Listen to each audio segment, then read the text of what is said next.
podcast is part of the Pod Syndicate family. For more criminally compelling shows, articles, and conversations, head to wearepodsyndicate.com.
Good afternoon, good morning, good evening, and welcome to episode 390 of Film Bastards. I am one of your co-hosts, Mark Foster, and as ever, I am joined by Becky Foster. Hello, everybody. and Ian Loring. Hello, everyone.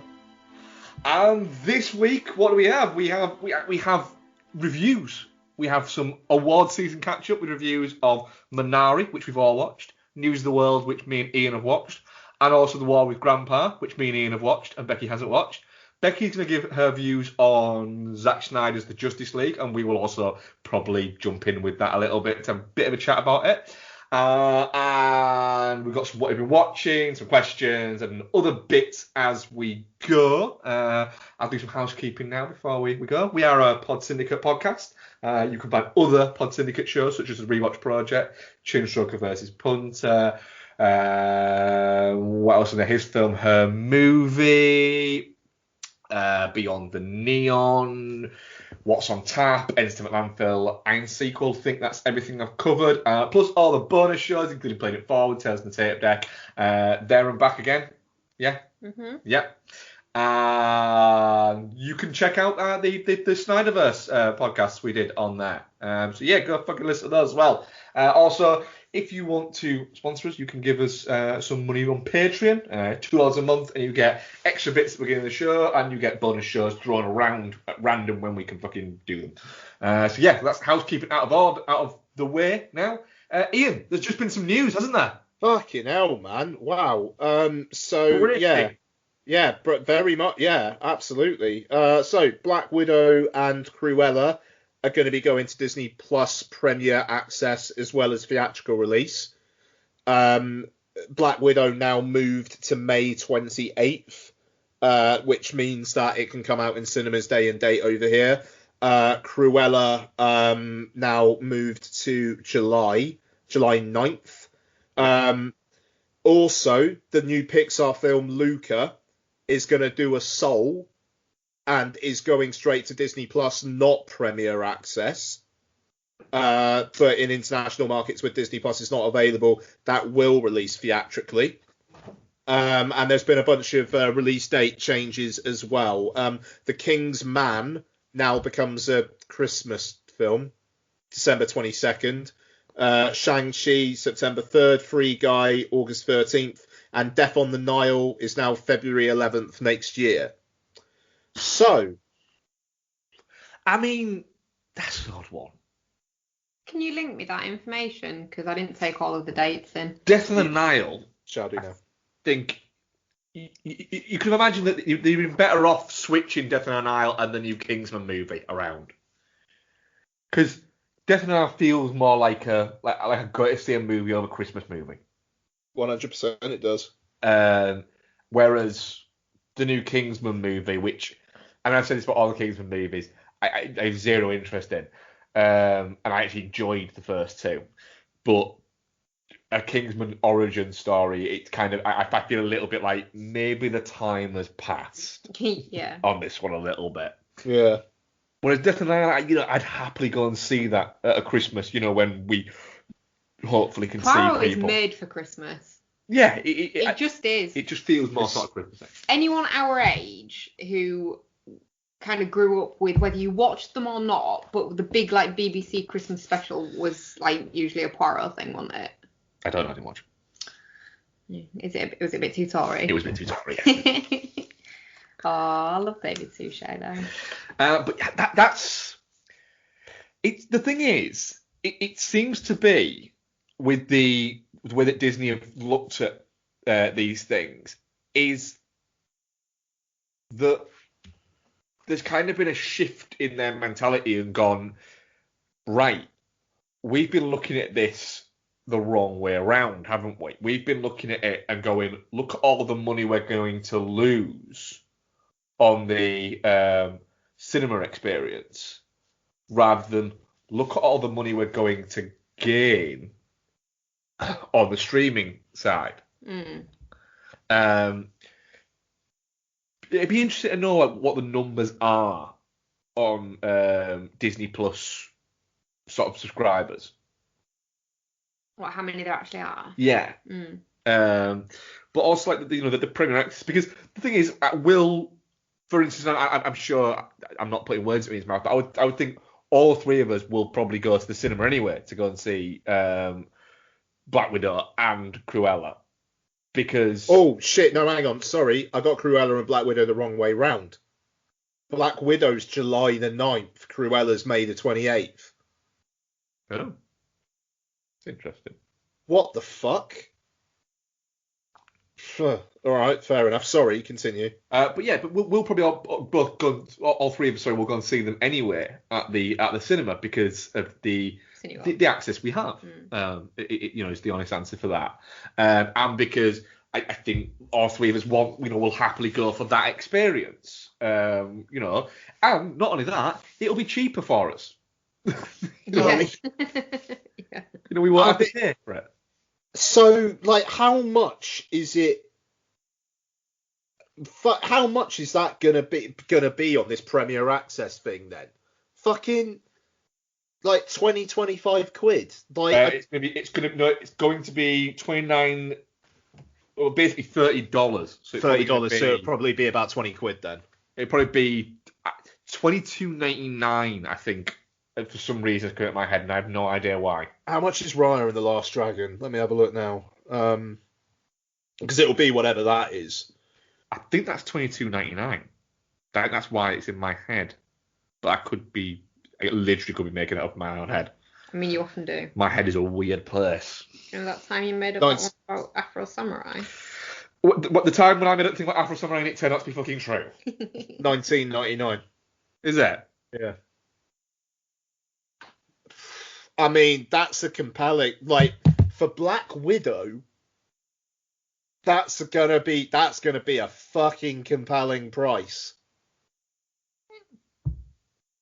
Like, maybe not necessarily for us, don't get me wrong, like, Donna and I will go see Black Widow in the cinema, even though I'm gonna maybe caveat in a minute, but for a lot of, like, a family of 4 to watch Black Widow, they'll pay 20 quid to see that on Disney Plus, no bother. And all that money is going to go to Disney. However, it's not 20 quid, is it? That's my thing. Oh, well, with the Disney Plus subscription, you mean? Because you have to pay the Disney Plus subscription, which is $7.99 now, is it? Yeah. So it's actually, yes, you'll get all of that, but effectively, if you're somebody who is new to it and doesn't have the subscription, if this is to try and get new subscribers, effectively you're looking at close to 30 quid for it. Now, the thing is, what do the cinemas do now? Because, the owners of Cineworld had agreed with Warner Brothers that there would be an at least 30-day window before things go to premium video on demand.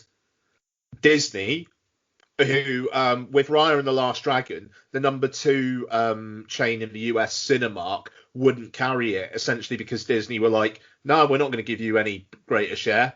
You our standard rates, please. Cinemark arguing, but hang on a second, you're offering it like at home as well. Disney, we're Disney, fuck you, pay me, essentially. Cineworld have been very standoffish about this kind of stuff and have relented with Warner Brothers.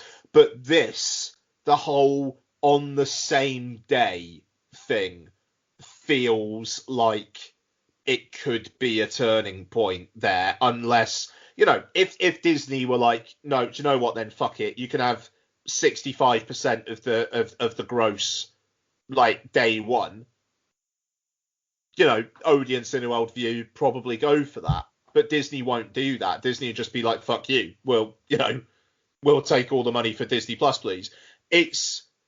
Also, just the risk of piracy with this is... the risk of piracy is what this is proving now is that piracy was never as big a problem as they ever tried to make out it was. Which is a good point.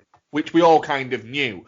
When people were saying, oh, piracy, it'll destroy cinema, etc., stuff like that. It won't, and it hasn't, because piracy has literally existed in terms of films since the mid-90s. Probably, actually longer. But in terms of the cinematic experiences, so that idea is nonsense from that, and it always kind of has been. Am I an advocate for piracy? No. You shouldn't feel proud about fucking torrenting a movie. Have I torrented movies? Yes, I have. I'm not going to deny that. But you aren't getting one up on the fucking studios. You are socking it to the fucking big man.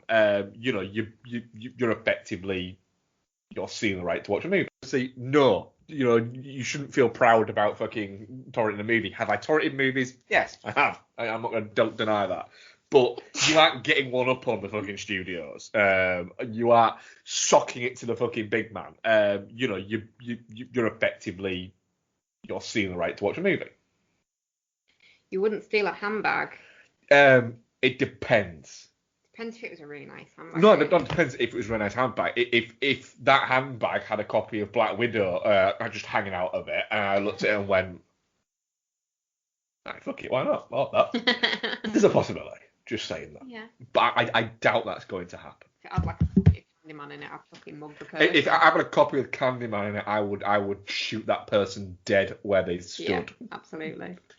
It's fascinating though, because like with them doing this with a Marvel Studios film, it is like, do the floodgates open for Disney? Yes, they probably do, but I still don't think they will for most other studios, because they don't have their own streaming worldwide streaming platform that they control. Warner's have HBO Max in the US. They're gonna be launching that worldwide, but they've got all sorts of licensing deals that's going to make it difficult for a lot of the content to replicate. Even Disney, it was 6 months before they could launch Disney Plus in the UK. Yeah, no, exactly. Yeah, I don't know. It's fascinating, but I'm also minded to say, yeah, all right, let Disney do that. There's still plenty of big films that will play in cinemas and maybe get more of a chance in cinemas, because Black Widow's not like the Marvel films aren't going to be vacuuming up all the space. But it would be really interesting to see how Black Widow performs. There's a pent up demand for big screen Marvel. Could people go, look, we can pay some money, go out, like have a night out and go see Black Widow, or I'm just going to stay in my home where I've been for the last year and watch Black Widow because it's easier. Maybe in a couple of years' time, people might be thinking more like that. But I don't know. I'm happy to watch Black Widow in the cinema. Cruella, though, if Lottie wants to watch Cruella, yeah, 20 quid may actually be reasonable, and also it's the fact that with this Premier Access thing, you don't just rent it, you get to keep it on your Disney, as long as you maintain your Disney Plus subscription. Like, it's not $15.99, you rent it for 48 hours, it's gone. It's 20 quid, you've got it as long as you've got Disney Plus. And and essentially you are buying it, because when the fuck are you going to get rid of Disney Plus? It's a really all that sweet star content. Well, yeah. Oh god, the star content's so good. It has very quickly become my favourite streaming service. Can I just point something out about star content? Yeah. There's a couple of things very quickly while we're on it. One, seriously, Disney, if there's a 4K available for it, why haven't you uploaded that one? Don't be one of those people. You just said it doesn't detract from it.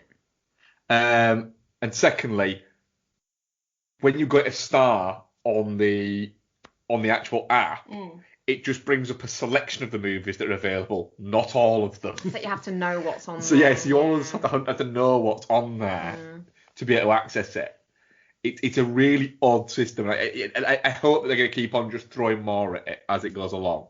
It's just, the thing is, I look at Netflix in comparison, and Netflix sort of quality-wise has gone down in recent years, and the price has gone up, whereas Disney Plus is £7.99, and there's just so much shit on there. Like, there's so many times that I've been on there going, fucking hell, I haven't seen that in ages, and it's not stuff that I would have sought out had I not seen it. It's like, and I know I've said this previously on the show, it's like going to HMV or Virgin back in the day and looking through the 5 for 30 quid. Yeah. It's awesome. It's what I have always said about streaming services, is that they are not there to watch a specific movie. They are there to watch a movie.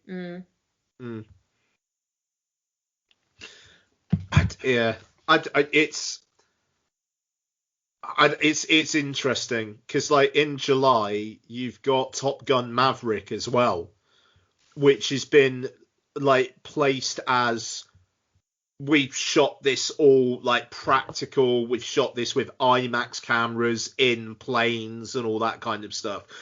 And Cruise being Cruise, it's like this is a big screen experience. So you've got Top Gun Maverick, big screen experience, versus Black Widow. See it however you want, as long as you give us your fucking money. Yeah. It's fascinating, fucking fascinating. And if Disney are going to go down that road, then fair enough. I just hope cinema chains will still have terms agreeable with Disney to play the fucking things. But if they don't, never mind. Still going to have Paramount Films, still going to have Universal, Warner Brothers, all the indies. Cinemas will be okay without that money. Like, they'd like that money, but they'll be okay. Yeah.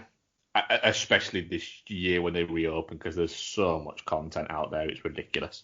Yeah, no, exactly. And the Cruella A Quiet Place 2 double, which I think is going to be our episode 100, is still on. Episode 400. 400, fuck me. What did I say? 200? 100. You said 100. 100. Oh, fuck me. What was I going to say? Sorry. No, it's gone. Has there been any other news this week? There was something, wasn't there? I said there was something. You were going to talk about the Oscars, not letting people do remote acceptance. Yes, thank you, Bex. Yeah, I thought that was interesting. So this week's Oscars, producers among them Steven Soderbergh, they've said, right, we're going to do it in person. We're going to have some of it happening at like Union Square or Union Station or something, where they're going to do like outside live musical performances. And then they're going to have inside, I believe, in the Dolby Theatre, like normal, with nominees and their like plus ones only, and like the kind of like the invited people essentially. Oh, like, well, the invited people makes it sound like, you know, you're not going to have all the people that were there like last time. It's gonna be a sporadic crowd, but essentially no, they're not going to allow Zoom acceptances. Either they're there or they're not, which ballsy. Yeah, it seems a little bit like, well, what if you're an actor who's been nominated, but you literally are medically told, no, you're shielding. Use Skype instead. Oh, hello. I was just saying they could use Skype instead. They've only specifically said Zoom, haven't they? I think maybe they're meaning all of them though. Yeah, I mean, it's fair to say they think they mean all of them, but I don't know. It's interesting because, frankly, in America, it kind of seems like, hey, if you want a vaccine, you kind of just need to ask and you can have one, or like maybe not quite as churlish as that, but it's like just the amount of American people I follow on Twitter are like, yeah, I've got my vaccine. It must just be going really quite well over there. So it feels like they probably could have some sort of relatively safe awards show. And I suppose just as a show of confidence, going like, look, we're cinema, we're back, we're able to pull off not a normal show, but way more fucking normal than you would have thought we would have been able to do in January. Mm. I'm up for that. Now, if 2 weeks after suddenly it was a massive super spreader event, then oh dear. But they're going to be testing people all over the place for that. Like they you know, you probably sit down on your seat and they put a PCR test up your arse. It might not be very accurate, but you know, it just seems a little bit like. I guess they'll probably make exceptions though if people are like actually medically shielding. I suppose it's to kind of try and get people there. Yeah. Chloe Zhao, you've got an autoimmune deficiency. Fuck you. You're not going to be the second woman to ever win the Oscar and have an acceptance speech. Yeah, it literally is. No, it is. Chloe Zhao here. So, fuck her. We'll give it a Fincher instead. Well, she's not allowed it. No. We're going to give it to her. You can have it. She can have it. Like, what's that? I don't know. Who are you? What's your name? Give her it. Give her it. I'm just a seat filler. We'll have seat fillers. No. All those people are out of jobs now. Oh no. I'm sure they'll have something in place.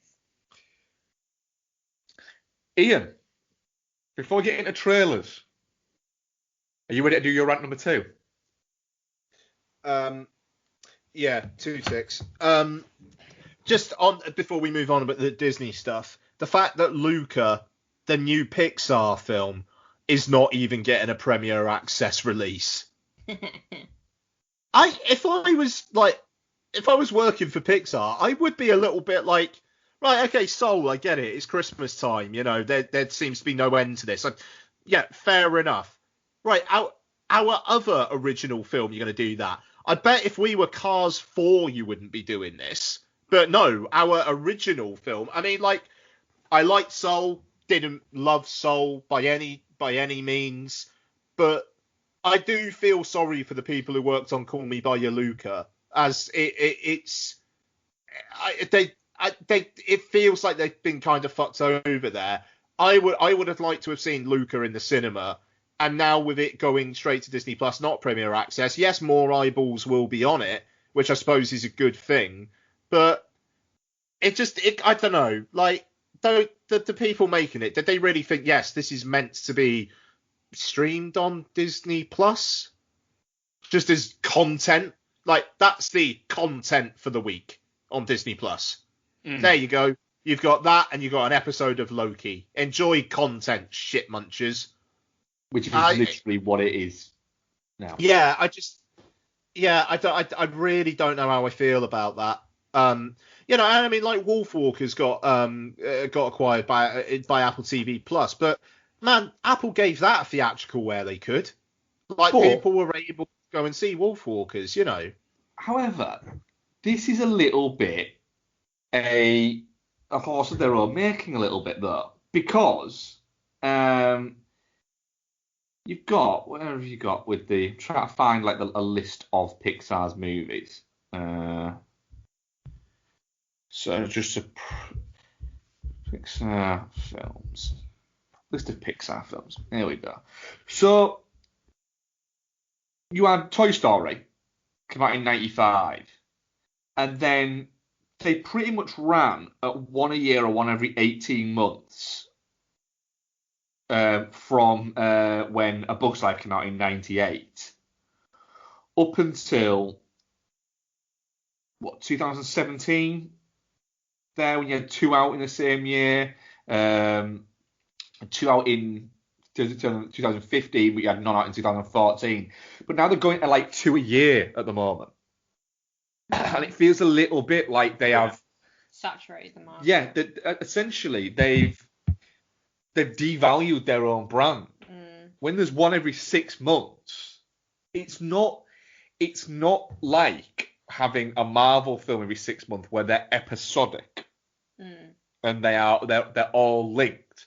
And so, you've got to having them out every 6 months kept up that. Yeah. That continuity. Kind of, not even that continuity, but it kept up the interest in them. It'd be easy. People have started to lose interest now because it's been, getting on 18 months since the last Marvel movie. Yeah. People have started to, the hype train isn't there a little bit. But Pixar movies, they're not interlinked. No. So when you've got one every 6 months, it's no longer an event. It's just a new Pixar movie. Blade Runner 2049 has ruined the word interlinked for me. I just can't not hear that computer going interlinked. So I mean, you've got Luca is out this year, but then next year there's two. This is the thing.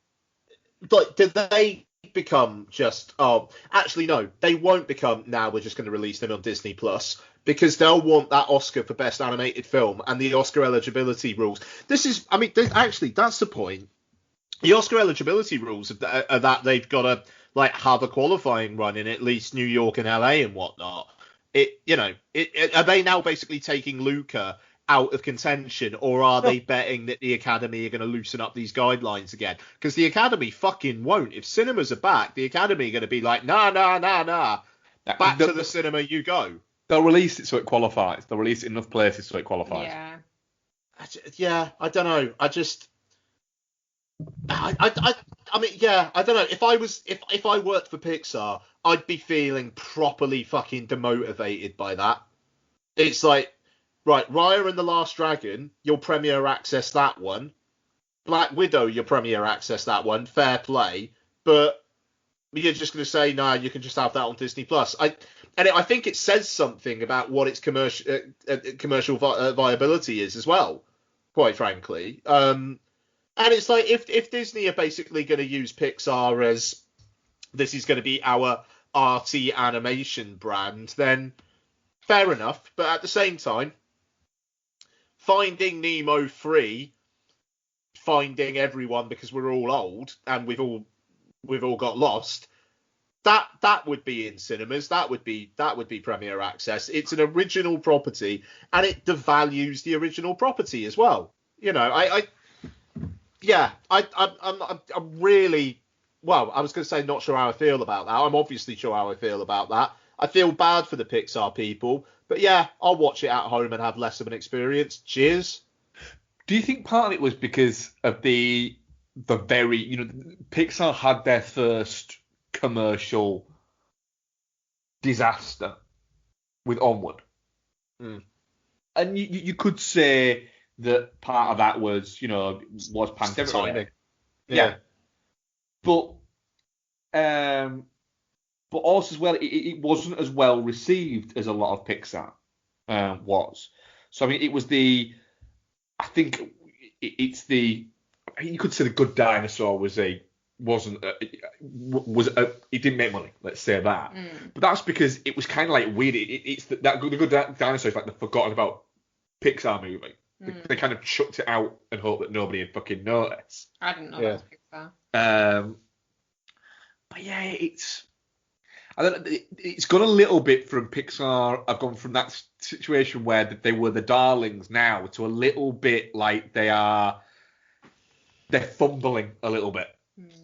And they're keeping hold of it, but it ain't all smooth sailing anymore. The issue is, though, you look at the recent Pixar movies, they are gradually getting uglier and uglier to look at. Like, the animation isn't as good as it used to be, and that's with advances in technology. Because the problem, I think, is as everybody else has caught up, and they've not been able to go further because it's an aesthetic now. Yeah. Before it was, you go back and look at Toy Story, and does it look that great? No.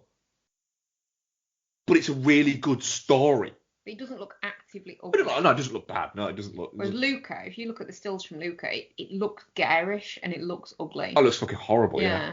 But then again, we're both not exactly famed for our standing in Pixar's corner. No, we're not. You've relented over the recent years, but I still fight the good fight. Yeah, I can stand there and say, you know what, Coco, it's a great story and it's a nice looking film. Onward, it's an ugly film, but it's a good story. Luca just looks ugly. It doesn't look nice, no. No. It looks cheap. It looks like like Sonic the Hedgehog used to look back in the day, and it was all just too brightly coloured. It looks like that. Luca looks like it was made by the Mexican non-union equivalent Pixar. Yeah. El Pixaro! and sticking it straight on Disney Plus makes it feel like that. That's the impression. Like Soul, they got away with that because they were like, essentially this is coming out on Christmas Day. It's a film to watch with the whole family at Christmas. Yeah. And we were in the midst of COVID, COVID, weren't we? Exactly. Yeah. That was Disney going, look, we know everything's shit. So here, quite literally, is something for your soul on Christmas Day. That made me want to vomit a little bit. I think I maybe did a little bit in my mouth. That was gross. I love it. Good. Please don't do that again. It's good. But this is it. It's like now in June, you're going to have like the Loki series ongoing, Black Widow and Luca. So it's just all going to be like Disney Plus again, And I agree with what you said earlier on, Beck. So like Star is like, there's some great content on Star, but it's like once you've exhausted that, it's what's coming next then? Okay, it's the latest thing that we've kind of like just got off Pixar because they've tossed it off, and here's a Marvel series, here's a Star Wars series, here's another Marvel series. Here's Luca 2, The Return of Jafar. Yeah, no, exactly. Yeah, exactly. Yeah, I enjoy Disney Plus. I like their dedication to putting as much as they have in 4K and Atmos and whatnot. Much more Disney than Star, I will say, though. Very much so. But at the same time, it weirdly makes me less excited for all their stuff. I was looking forward to going to see Black Widow in the cinema. Like, I was really up for it. Now it's like, I could just, frankly, you could get a torrent on the day of release now, and it just like, I'm not saying I would rather go see it in the cinema. But there will be something where you will go, let's say, I don't know, fucking something that Disney are going to release in, let's say this is all a big success for them, and they go fucking Death on the Nile, and they go, right, that's coming out, but it's going to be fucking, instead of that, it's going to, we're going to release it on premium video access, and then you go out and you go, right, well, I've got this on, it's fucking snowing, and it's horrible, bollocks to it, I'll just get it out. Yeah, quite. No way in hell I'm not seeing that on cinema. No, I think just a general line. Yeah. Generalisation. When it's shit outside and it's not exactly pleasant to have to and we're in a very good position ourselves because we have Cineworld cards, and it's a 5-minute drive or a 10-minute walk from our house. We can literally see it from our house. So Ian, It'll be interesting to see what the other release date changes are going to be around all this stuff now, though, because you bet there will be some. Yeah. Oh, there will be, but I think now it's not a putting stuff back for fear of people not being able to go to the cinema. It's putting stuff back to work out how everybody can get a good enough slice of the pie. It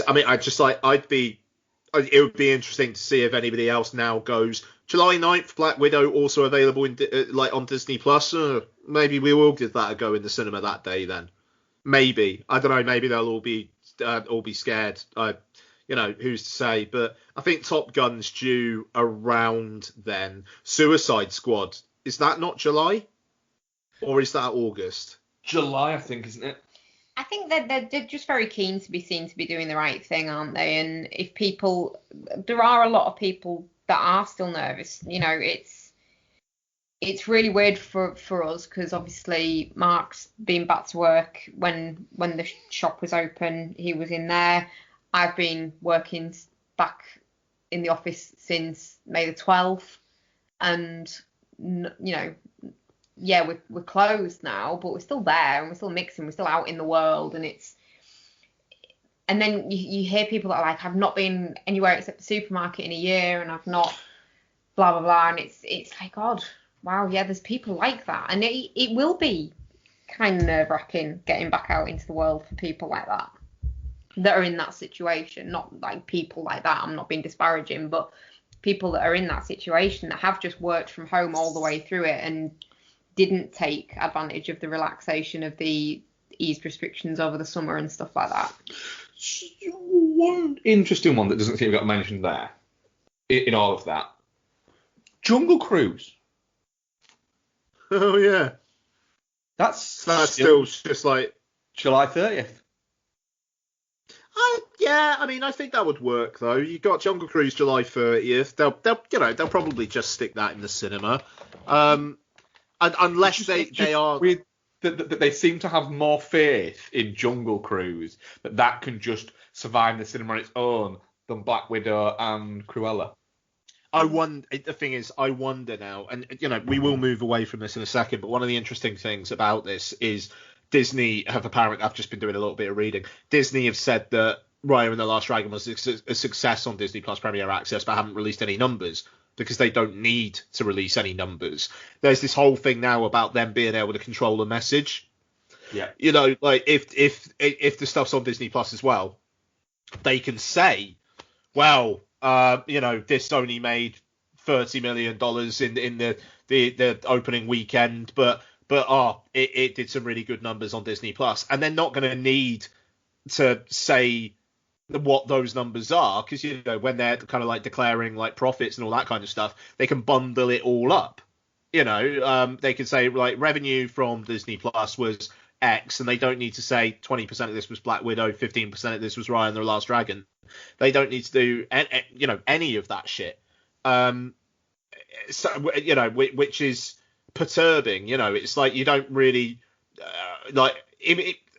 you don't really get a sense of what has been successful or an idea of whether something is going to necessarily get a sequel if it does well enough, because we're not going to know how well it's done. It's not a future I'm very keen on, as you can tell. But at the same time, regardless, if Disney and Fox films in a few years basically barely play cinemas because Disney are happy with Disney Plus, there will still be plenty of other content in cinemas because, Universal and Paramount and whatnot and Warner's will be perfectly happy with, yeah, all right, then you can have a 30-day exclusive run in the cinema. We'll get a nice chunk of change from that, and then we can charge £15 for a 48-hour rental. That's a nice business model. That's a good compromise business model for this day and age. And Disney will be like, yeah, we'll let cinemas show all this and blah, blah, blah. But then cinemas may well be like, well, it's not really worth my fucking while. And if the Marvel train does start slowing down,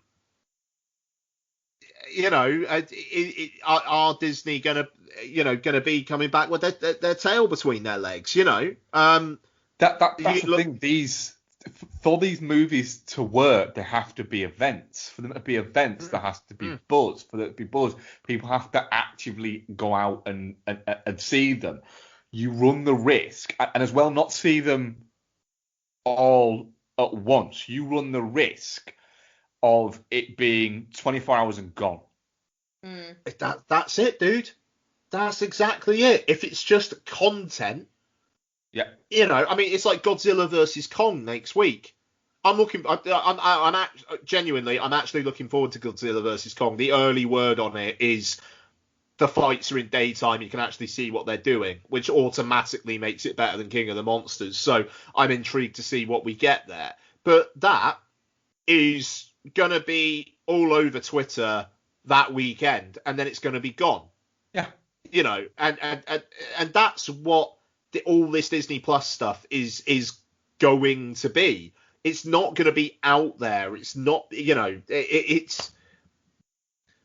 does make it feel less of an event, like you say. And it's like I've been saying all along with this stuff. It makes stuff just content, and that's not the way to do things. And I feel that Disney may, if they do go down this particular road hardcore, I feel like they will regret it. Maybe not in a year's time, but 5 years down the line, may well be. Yep. Ian. Aspect ratios. Oh, fuck me. Right, okay. Yeah, all right. So this, I guess this is tied into streaming, isn't it? So, right. Yep. Another fucking thing about streaming content, right? I will say this isn't every streamer at all. This is aimed at Disney Plus. So, Donna and I were watching William Shakespeare's Romeo and Juliet on Star the other day. All right. It's in HD. It's not 4K. It looks fine. That's fine. Not expecting miracles. Get a few minutes in. There is a shot of a car pulling up, stops, and then suddenly the picture stretches out. I paused it straight away, looked over at Donna. I was just like, I'm not fucking watching this. She was like, what? I was like, right, Siri, rewind 20 seconds. Look. Pause it. She's like, what? It's like, it's gone, it's stretched out, Don. Has it? Yes, it has. Can you relate on this one, Becky? To be fair, Mark showed me the clip that you sent him, and I went, what? The aspect ratio's changed. Did you sit? No. Not right. The film. It's not the film then. Right, so this is the thing. This took me back to my days of watching films on TV, in my youth. Say, like, the start of Raiders of the Lost Ark, for some reason, is a particular one for me, where while the opening titles are on, it will show it in scope with the black bars at the top of the bottom, and as soon as they're done, it goes pan and scan. Yeah. And that's essentially what they did here. Now, Disney Plus, they fucking own William Shakespeare's Romeo and Juliet. They own it. And they can't be asked to put the right version on it. But who can? Fucking Amazon. It's on Amazon Prime as well, and it's in the right aspect ratio all the way through. And Amazon Prime are literally the streamers who show the least interest in their own product. Yeah. It's baffling. It is fucking baffling. So again, this whole kind of like this whole fucking content thing is not only is it just here you go shit munchers, it's here you go, we don't particularly care about the content, just there you go, it's in the wrong aspect ratio, I don't care, why do you care? Yeah, it's, and yes, is it a picky thing? Well, no, actually it's not, I I tweeted Baz Luhrmann saying, "Have you seen what they've done to your beautiful boy?" He hasn't got back to me, the fucker. But I bet he's fuming. And it's this is the thing, right? When a film comes out on physical media, they at least take the time, 99% of the time, basically 100% of the time now, to put them out in the right aspect ratio. You know, like the boutique labels and whatnot. If they do, I know there was a problem with the Akira 4K in the US, and they were like, right, we are going to do a disc replacement program. You know, and that's the great thing about, well, it's the one silver lining about physical media dying, is the ones who are still in the game give way more of a shit, which is fantastic. But this, it was just, what are they doing? They own the content. And they just obviously don't care what fucking version they're putting out. And it's like Jordan had a problem with his iTunes version of Kill Bills 1 and 2, where they weren't in the right aspect ratio. And he got a refund, fair play. iTunes weren't like, fuck you, we got your money now. They were like, yeah, all right, then fine, here's your money back. But, I mean, it just, that's a real concern for me going forward. You know, and it's, I like that Christopher Nolan is so, if you want all the IMAX framing and all that shit, you've got to buy the physical media version. I like that he does that. And not all directors do that. Apparently Wonder Woman 1984, it's got the aspect ratio changes on the digital version. Mission Impossible Fallout does that as well. So like I say, it's not every single one. But it just... It's so annoying that there's such a lack of care with such an, obvious fucking thing as well. Just show it in the right aspect ratio, for fuck's sake. Because the Nolan one apparently is because he asked the question, if it's on streaming services, is the IMAX framing going to be there? And the answer apparently he got back was, that's up to the streaming service, whether or not they put that version on or not. So his response was, don't give him that option.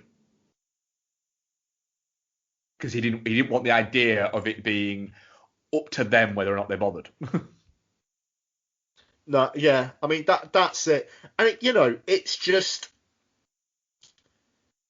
So, I don't know, I mean, I know you guys don't like him as much as I do. Wes Anderson, you know, the idea of a Wes Anderson film being subjected to that, with like how fucking precise his use of the frame is, you know, that would really, really fucking depress me. And I'm not saying Baz Luhrmann's a hack or anything like that. Of course I'm not. You know, it just would depress me if somebody like a Nolan, like an Anderson, you know. If that happened to them, I do get the feeling though that let's say, because Baz Luhrmann's actually tweeted in like 2 years, but let's say he went, do you know what? I've been working on this Elvis movie for 2 years now, right? This is my first holiday I've had, first few days off I've had. I might reactivate my Twitter, got it out and looked at it and went, who's this? What the fuck? Disney Plus? And then I just gone, right, I've got Disney Plus. I'll have to check. And I went, what the fuck?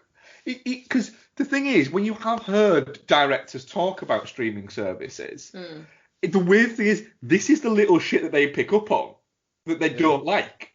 Like, for instance, Tarantino was saying that he doesn't have Netflix because he doesn't like the fact that you can skip the credits.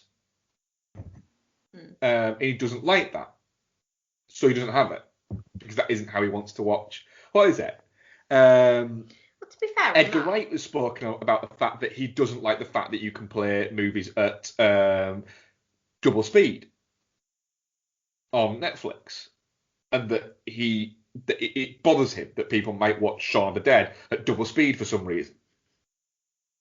That bit where they're like beating like a zombie, the Tuna Queen would be funny at double speed. But and it was interesting listening. Talk about that. Michael Mann, I remember seeing an interview with Michael Mann where he said that if he's ever in a hotel, and probably not as much now, but this is about 10, 15 years ago. He said if there's one of his movies on like the box office thing in the hotel, he'll always order it because he wants to check to see if they're showing it in the right aspect ratio. Jeez. Who was that? Sorry. Michael Mann. Right. Yeah. Okay. Or look at the fact that in film circles, what often goes around is the projectionist notes that David Lynch used to put in. Yeah. About things like what the sound has to be and where the framing has to be for Mulholland Drive is quite a famous one. So the framing has to purposely be slightly off for it to work. Right. And it's just like it's the person who's made this puts an effort into these things, and they're there for a reason. They're chosen for a reason. The cinematographer works within that. And then, for instance, I watched a thing about with Robert Richardson, and he talked about how they actually ended up shooting The Hateful Eight in 70mm IMAX, in 70mm CinemaScope. And it was literally, that wasn't Tarantino's idea. That was, they just happened to find some lenses at Panavision and were like, holy shit, what are those? Yeah. And so, without telling Tarantino, when they were doing some testing for it, shot it on those lenses as well as the 35mm, and then went, hey, Quentin. And then literally didn't actually tell him, sat him down in the screening thing, and then when they hit play, the curtains pulled out more, and Tarantino was like, what the shit is this? I said he was genuinely like excited and going, oh my god, we can do this. It's interesting though. The kind of the way that aspect ratios are used. I'm finding now quite a lot of like Netflix content and whatnot. And actually, funnily enough, the Wonder Woman 1984 IMAX sequences kind of seem like they're shot in this as well. It was this Vittorio Storaro who did he shot the bird with the crystal plumage, and he did something for Coppola as well. I want to say he shot Apocalypse Now, if I'm honest.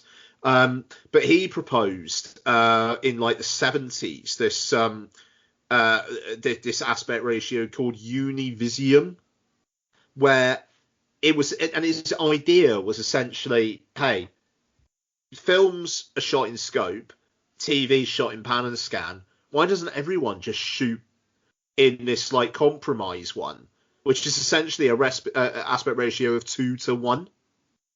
And it's like, I'd even take that. Like, if they're going to say like in the future, fair enough, like let's just all agree on a fucking standardized format or something like that, and we promise that we will show this correctly all the time.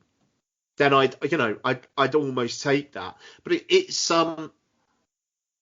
I just thought that was interesting. He proposed that like literally like 30, 40 years ago, and it's almost like the kind of thing that people are coming around to now. It's a bit of trivia as much as anything else, but it's interesting. I mean, like he's pretty much fully cancelled now. But Woody Allen, one fucking thing about him, he had it in his essentially in his contract that any presentation of his earlier films would be done in the correct aspect ratio.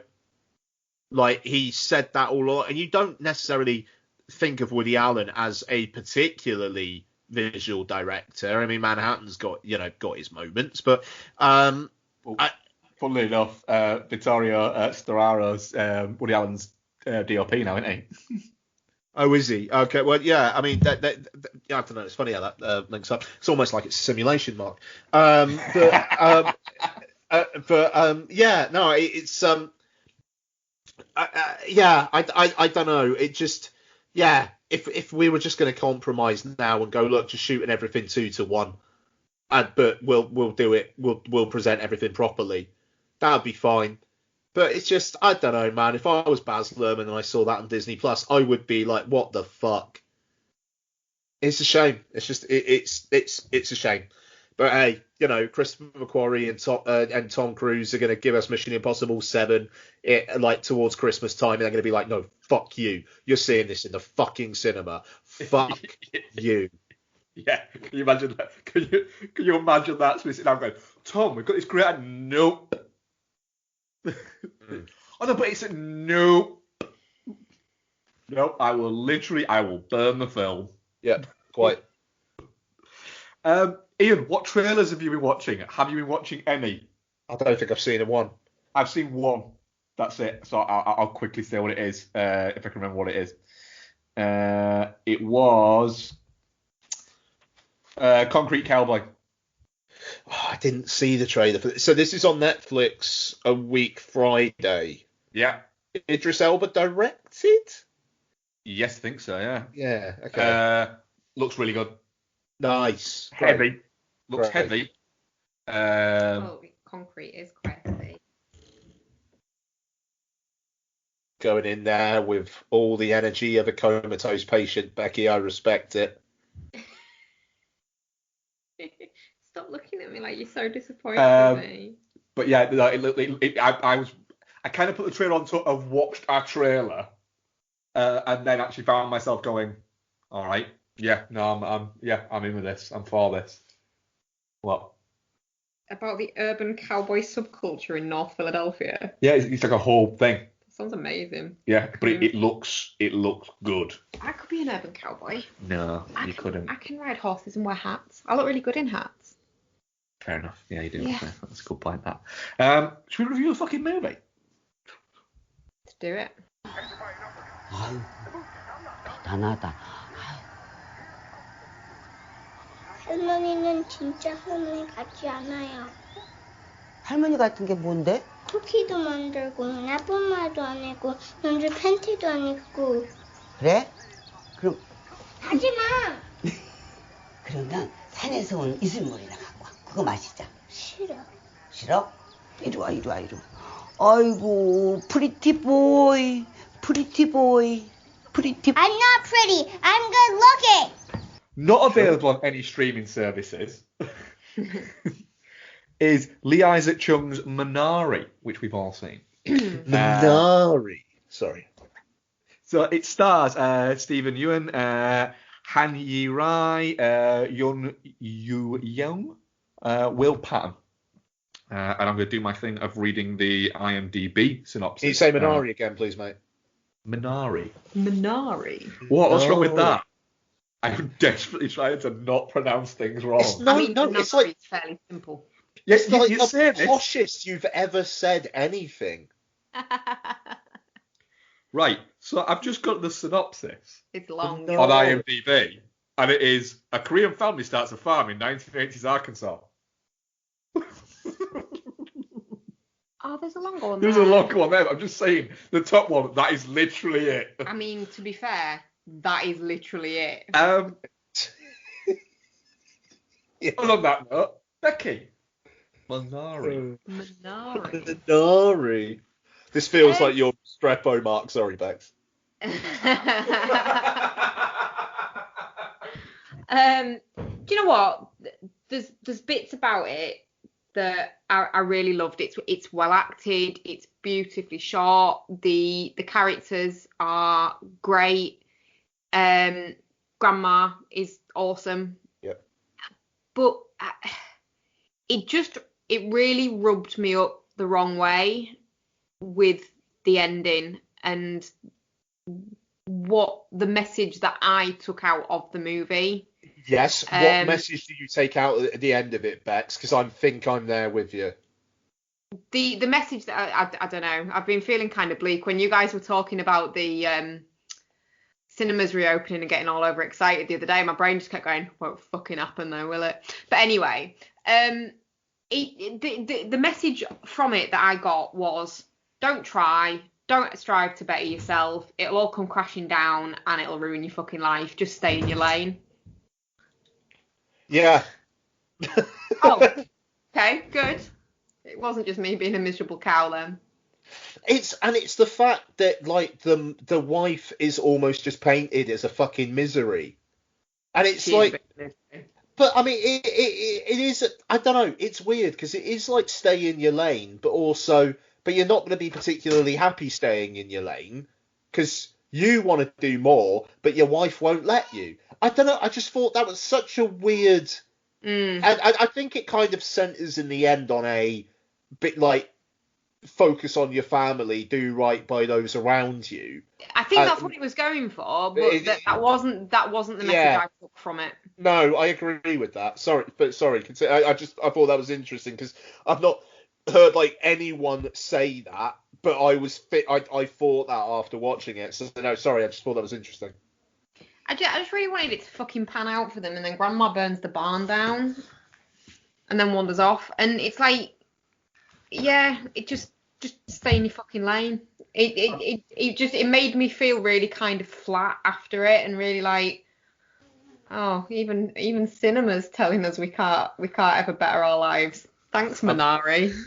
Do you know what? But I'm not going to sit here and say that it's not a really fucking well made film and a really well performed film, because it is. It's just the message of it felt really bleak to me, and that's just not what I fucking need right now. Yeah. Well, with the place I am with it is, I give it 4 out of 5 on Letterboxd. So it's an 8 out of 10 movie, and I genuinely believe it's an 8 out of 10 movie. But I will A, never watch it again. B, the story is so flimsy. I think the performances are all good. I don't think any of them are exceptional.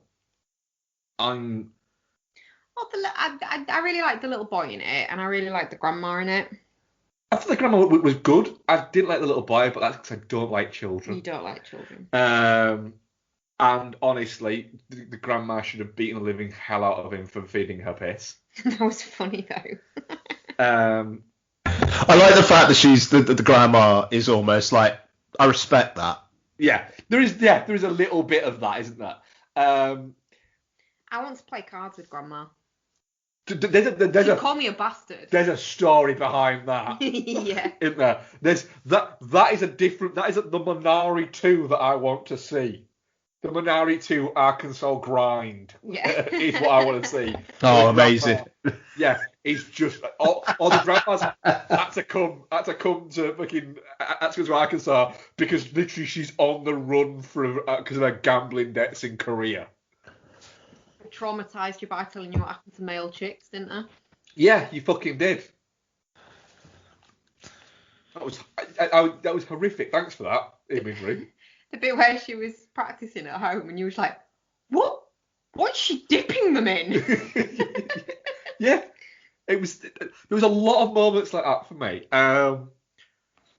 Will Patton in a performance where I can't work out if he's really good or really bad, and it straddles a line because you keep thinking that something's going to tip him over, that something's going to happen with his character, and it doesn't.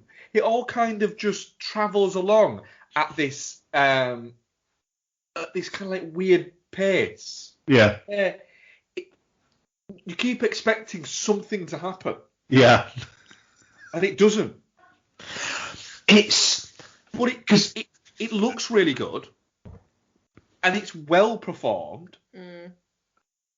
But nothing really unexpected happens. The most unexpected thing that happens is they're driving back from church and you go, is that Will Patton carrying a cross? And that's it. And yeah, it is Will Patton carrying a cross.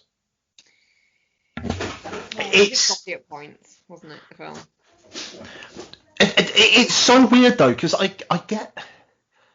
get what you guys are saying, and it kind of feels like no one has had a bad word to say about this film, and I think it's just, for me, it was a 4 out of 5 as well. You know, I think it's well acted. I think Stephen Ewan getting a Best Actor nomination feels a little bit like a make-up for the fact that he got so overlooked for Burning, and also, I don't know. There's, we're going to talk about a film in a minute where, I I like Stephen Ewan, and I think he's a very good actor.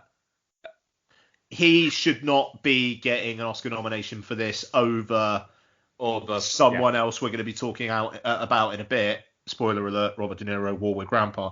But I mean, I'd agree with that as well. But at the same time, I'm okay with him having a nomination because he's Stephen Ewan. Yeah. But I think Grandma Minari is fantastic. Her and I think I kind of mentioned this almost like in passing when I talked about Minari on the show before, but it's the transition from a full of life, respects kids, literally feeding her piss, Mountain Dew obsessed card player to she has a stroke and it's just like the life's completely gone out of her. She plays those two ends really well, and she's so likable and so warm before the stroke that it just it is like quietly devastating. And I don't think the film necessarily cranks the gears on that. I think it's just it's very matter of fact. I think she's great, and if she won Best Supporting Actress, it'd be like, yeah, cool. That she kind of was the engine of the film. And like you say, Mark, it looks great as well, but it just I can't help but feel that in a normal year this wouldn't be getting a look in, because it doesn't necessarily hang in the memory all that much apart from individual bits. Like I struggle now to recall really a single moment where Stephen Ewan was like, blimey. No. There isn't one. Again, an actor that I like. Yes, but there isn't one. And people will say, oh, but that's because he's not trying to be showy. It's more naturalistic, which I can absolutely see people's point with that. But there's not even anything. It's a very passive performance, but that's not to take anything away from it. It's a very good performance, but it's not. I'm watching it going, right, so where's this energy that everyone else is getting? And maybe I'm just missing it. No, yeah, I don't know. It's weird. I don't think you are. He's got that quiet determination and kind of like his mix of hopefulness, but also I do not want to be a failure. But I think there's also an argument to say you've seen that before, and he's not doing anything that particularly elevates that role. There's also a veiled smugness to him as well. To the character. To the character, yeah. Not the actor, but to the character. Whereby, you've got the bit where at the start where the guys try to essentially say, look, with the downing rods they're called?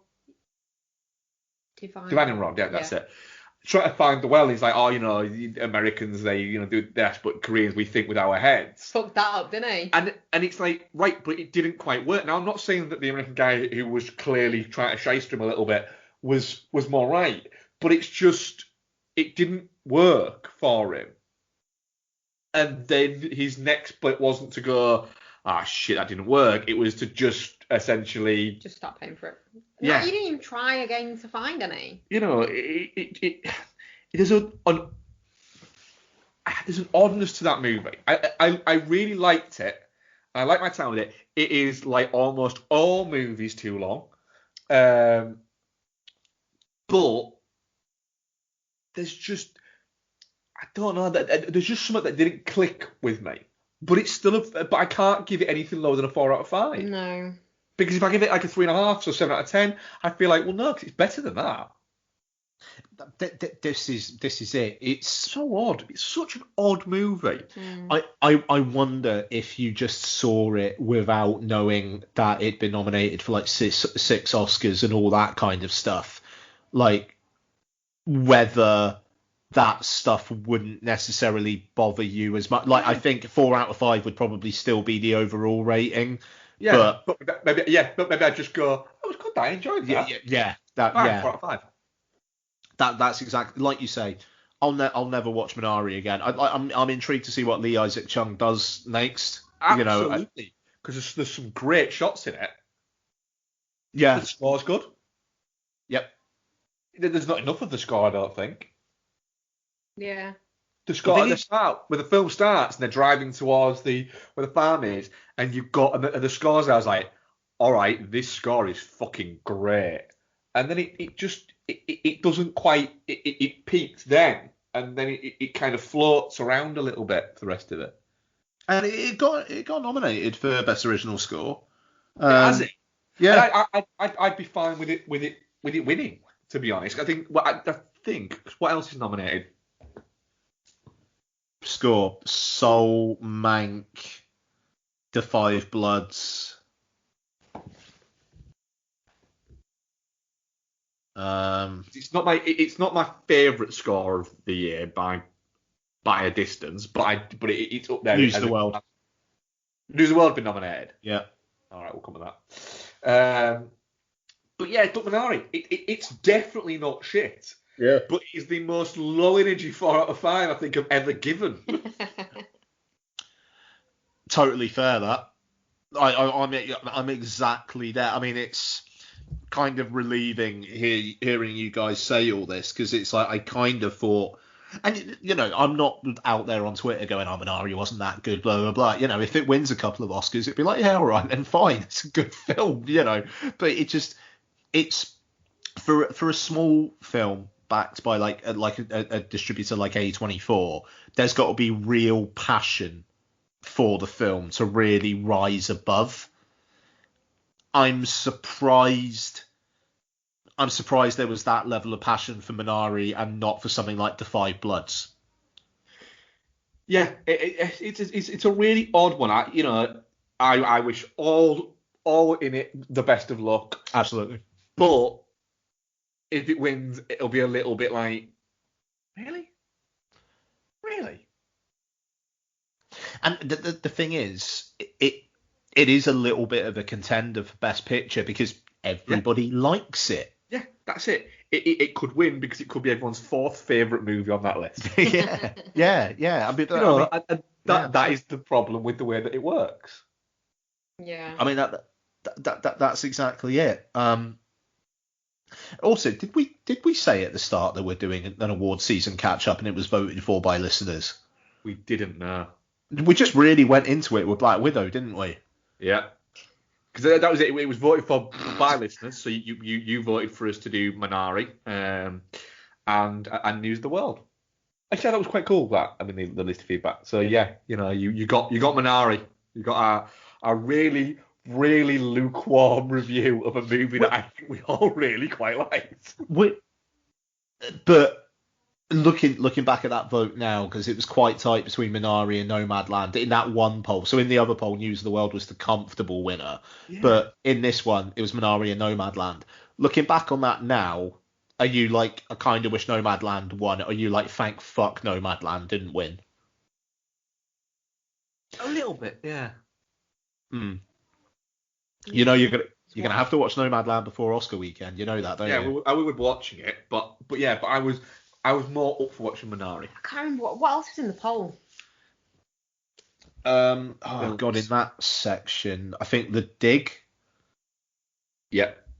Minari, Nomadland, The Dig, and Les Mis. Yeah. And in the other section, it was News of the World, Calm with Horses, The US vs. Billie Holiday, and White Tiger. But weirdly, so I'm guessing we're all definitely not shit on Minari.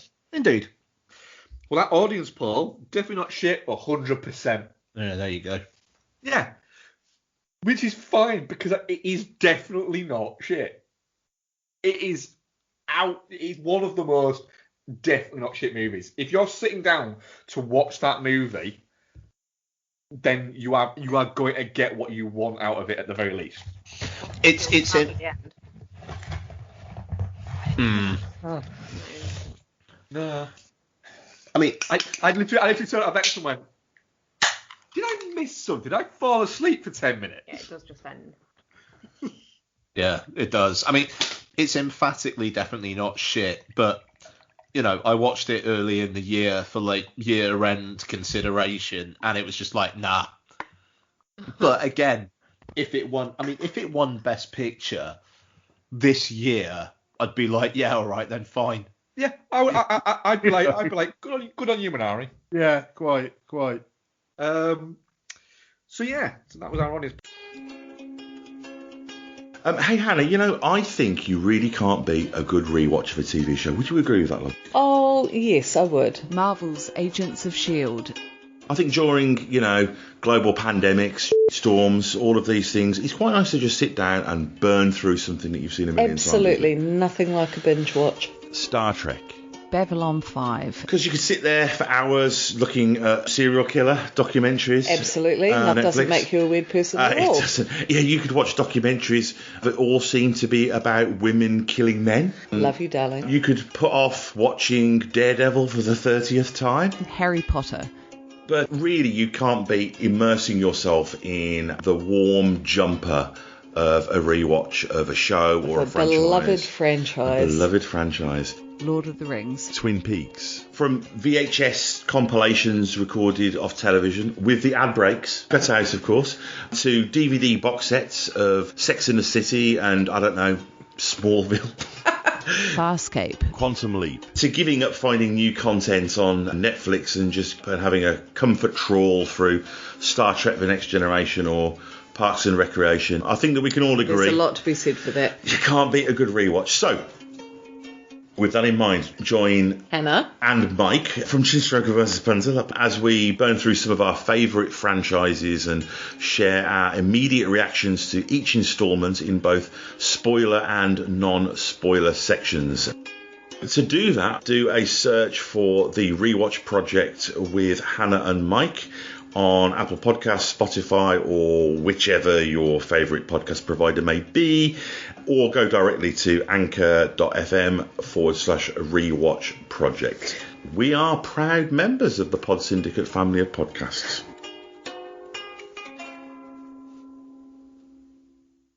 You like the 1980s, don't you? Of course you do. We all do. But have you ever wondered why that decade was the way it was? Have you ever wished there was somewhere you could go to get past the usual day-glow sentimentality? To try and understand 1980s pop culture in a more social, political and historical context? Because if so, it sounds to me like you're ready to go beyond the aesthetics, beyond the nostalgia. Welcome to Beyond the Neon. Beyond the Neon is the podcast that dares to pull over the Testarossa, eject the Wham cassette and take off the Wayfarers. If you're looking for retro reviews of Back to the Future, The Goonies or John Hughes movies, you will not find that here. If you're looking for top 10 lists of A-Team episodes, Nintendo games or Stranger Things references, you will not find that here. If you're looking for long boring introductions, Squarespace ads or Patreon begging, you will not find that here. Because Beyond the Neon, we do things a little differently.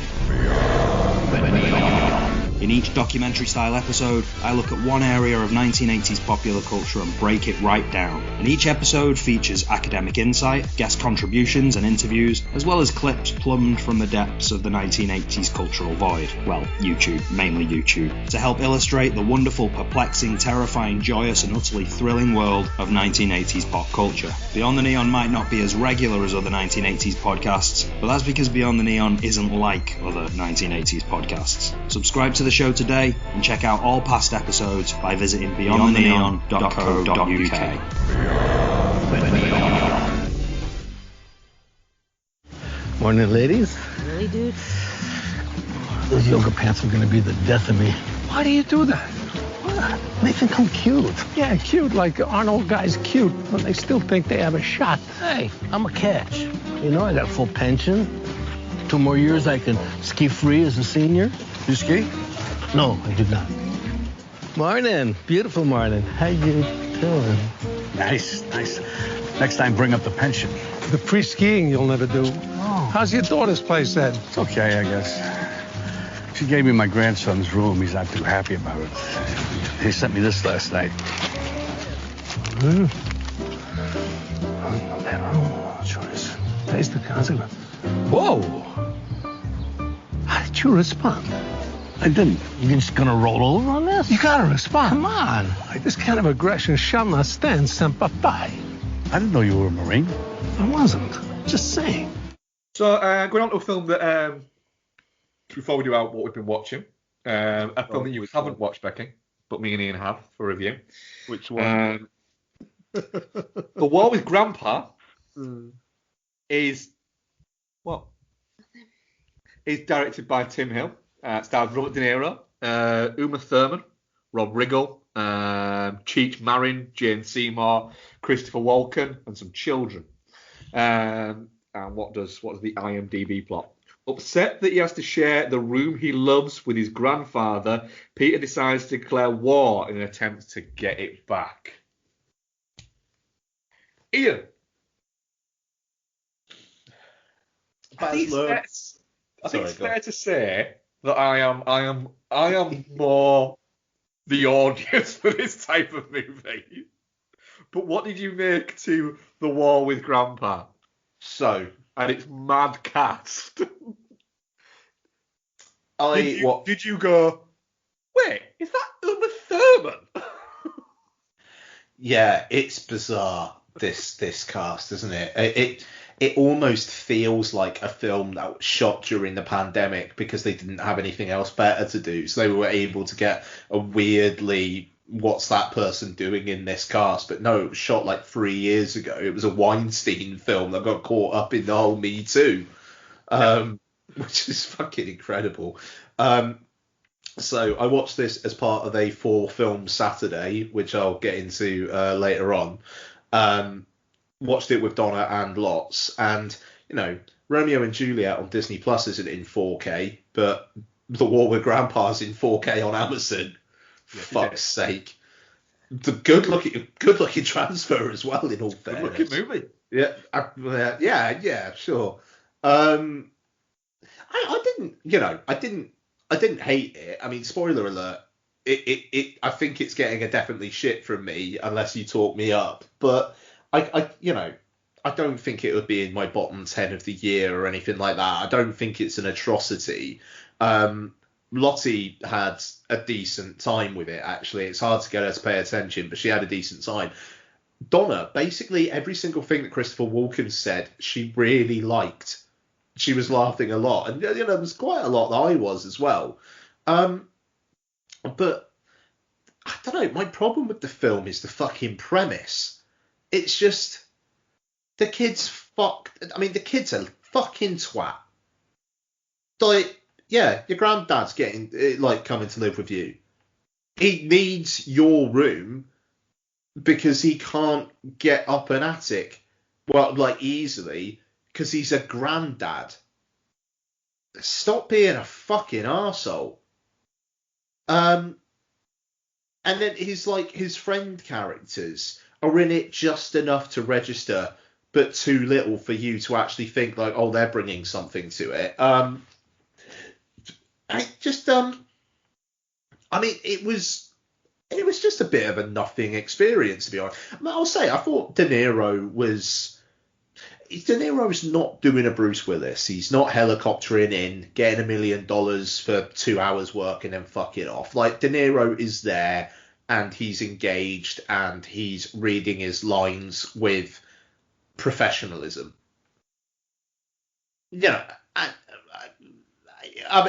That's kind of all I've got, to be honest. It wasn't a revelatory experience like Dirty Grandpa was, I'll say that. I mean, it's not at the level of Dirty Grandpa. No. It's not, but what is? Few things are. Things are, indeed. The underappreciated comedy of the past decade. Sure.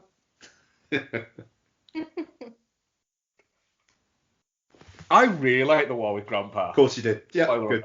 Good. Shock horror. Of course I did. I liked the idea that it was just this kind of thing that got out of control from them. That the kid, is being a dick, but kids are dicks and are unreasonable. But I like the fact that it never gets kind of nasty. It just gets stupid throughout it. The Christopher Walken just turning up and just being like almost like he's in a different movie. There was plenty of bits that I laughed at an awful lot. So De Niro, Cheech Marin, and Christopher Walken turning up to essentially beat up his grandson's bully was brilliant. And the fact that of how they're dressed, and then that they just put him in one of the biffa bins round the back is I laughed heartily. The dodgeball sequence I really enjoyed. I was enjoying that. Oh fucking hell! So someone puts a kid in a bin and there's a dodgeball sequence. Of course you like it. Do they throw a wrench at anybody? No, but that kid Stevie. One of the other friends. I disagree with you, Ian. Stevie's arc throughout the entire thing about his sister constantly coming in and embarrassing him was brilliant.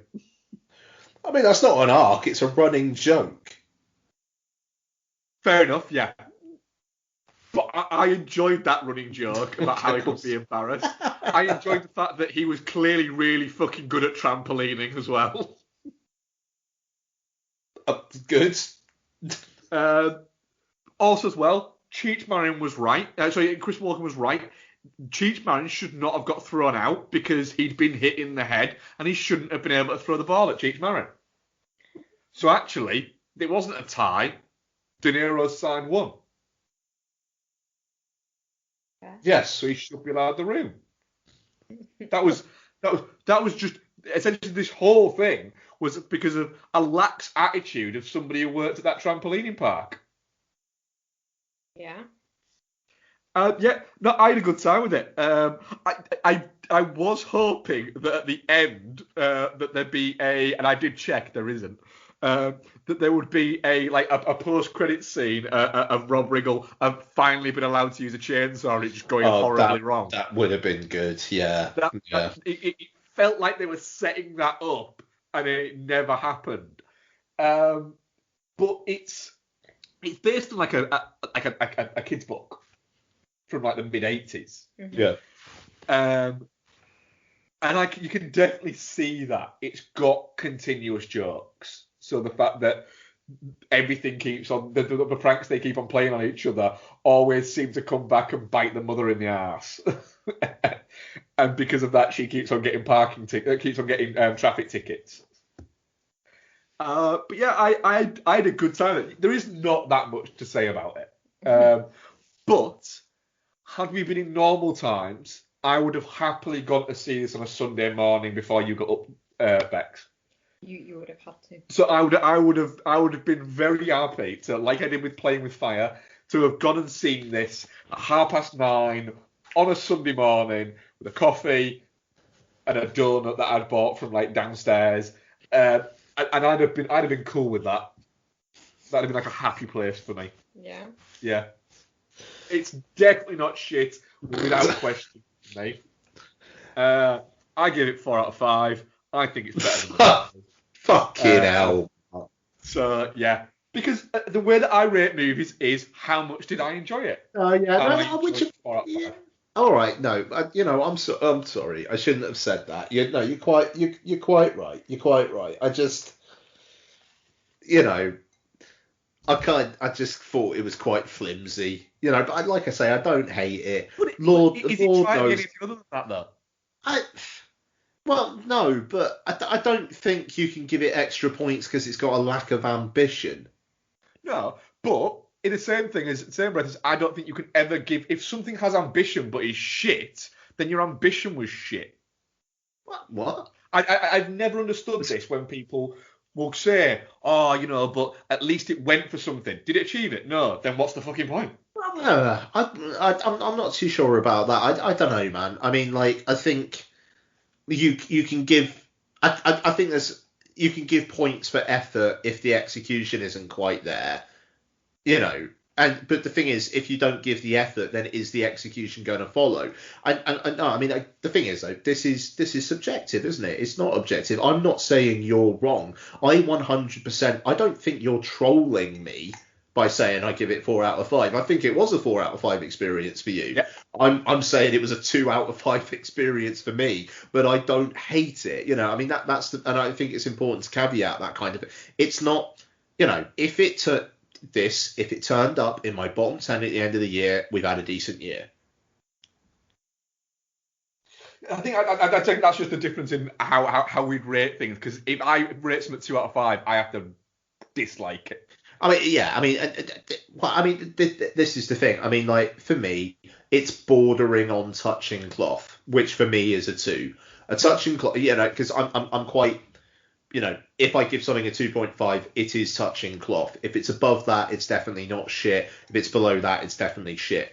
This for me, 2 out of 5. But like I say, it is genuinely bordering on touching cloth. You know, I wish I used that 90 minutes to watch something else? Yes. But do I hate the fact that I spent 90 minutes watching it? No. But I'm glad you enjoyed it. And hey, Mark, we'll always have Dirty Grandpa. We will. It's a fucking great film. We watch that film is a good film. It is. I'm looking forward to the next instalment of De Niro's grandpa's movies. I like the fact that the trivia on IMDb for this says that it is not related to the movie Dirty Grandpa. Oh yeah, you have to be careful with that, man. Yeah, absolutely. Becky, you've not spoke for a while. What have you been watching? What did you think of Zack Snyder's Justice League, Becky? Because obviously Mark and I already talked about it on the other podcast. What did you guys think? You know what I think? I know what you think. Yeah, really liked it. Not going to be harsh on your buzz, don't worry. Good.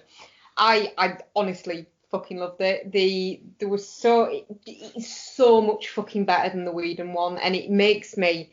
I've always kind of been with Whedon like. Yeah, he's a cunt, but at least he made Buffy. You know, at least he's done one good thing. I don't think I can like.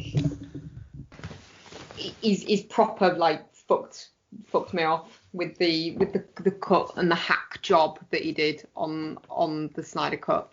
Well, obviously on the film in general. It looks better. The story's more cohesive. The characters are more well developed, so you actually give a shit about them.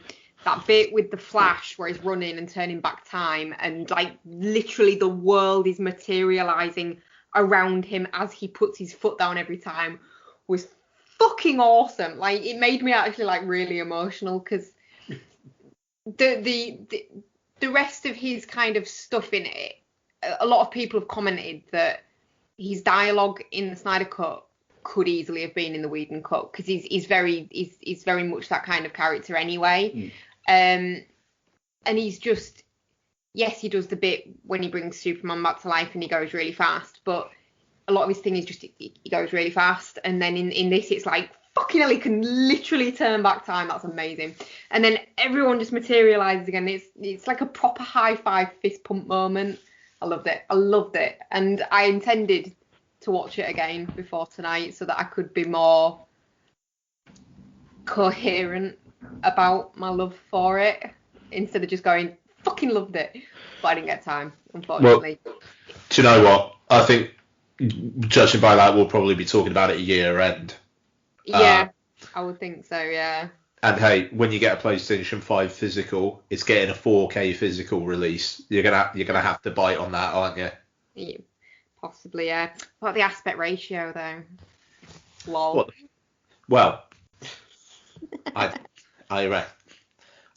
think the physical release, he will blow it out for IMAX because he framed it for IMAX, and I think he will do that for that release. That's confirmed now, isn't it? What? That he's doing the IMAX framing? Yes. Oh, fuck. I may as well just fucking jerk off right now. Becky, do you mind? I'm just going to... No, knock yourself out. Literally. Do you know what I think I did love most about it, though? The musical changes that were made. No. In all fairness, right? I need to give it another watch because, like, I don't know.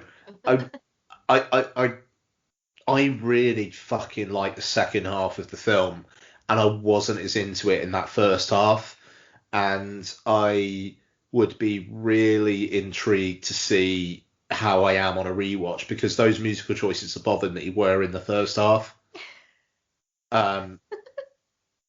But yeah, I seem to be the only person who likes the film and doesn't like those choices. And I'm ever so sorry, Bex. I know that this is your time. Do you guys mind if I just have a mini rant? Go ahead. Right. Okay. The people on fucking Twitter who are like rabidly tweeting sarky shit about the Snyder Cut and like basically tarring all people who like the Snyder Cut as being the same as the like weirdly obsessive people who are not exactly probably the nicest people overall. It kind of, I've seen some prominent film Twitter people who frankly should know better, really should know better, going on and on about how much they don't like the Snyder Cut and tweeting about how the people who like it are idiots and whatnot. And it's like, look, I really, really like the Snyder Cut. I'm not going to be marching on Warner Brothers demanding that they, release the Snyderverse and all that shit, But don't... That work, do you reckon? They've come out and said it's not going to happen. But I think a lot of that is Zack Snyder is basically, he doesn't want it to happen. Oh, God, I want that sequel that's teased at the end of that movie so badly it hurts. Yeah, I mean, yes. But at least we got that tease. Yeah, that's it. I think that short film that we get at the end is better than the movie that we would have got. And right, just on a slightly different note for a second, well, two things actually. How can Jared Leto play the Joker like that in that, and then be so bad? Because I don't think he's bad in what is it? Do you think it's just hacked to shit in as Suicide well? Squad? I think it's not quite presented in the way that it was supposed to be.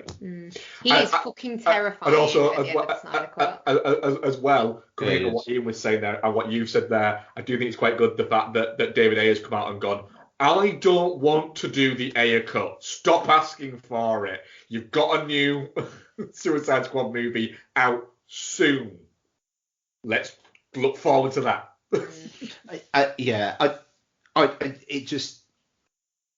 There is one particular very prominent critic who I personally like, and he's helped me before, but really should do better. He's like, and there are others as well, but I do like that the new generation of film critics that are coming out there, the Fade to Black podcast, Amon Warman, Clarice Lowry, and Hannah Flint, they reviewed the Justice League. Two of them didn't like it. One of them did like it. None of them necessarily saying, but people who liked it are idiots.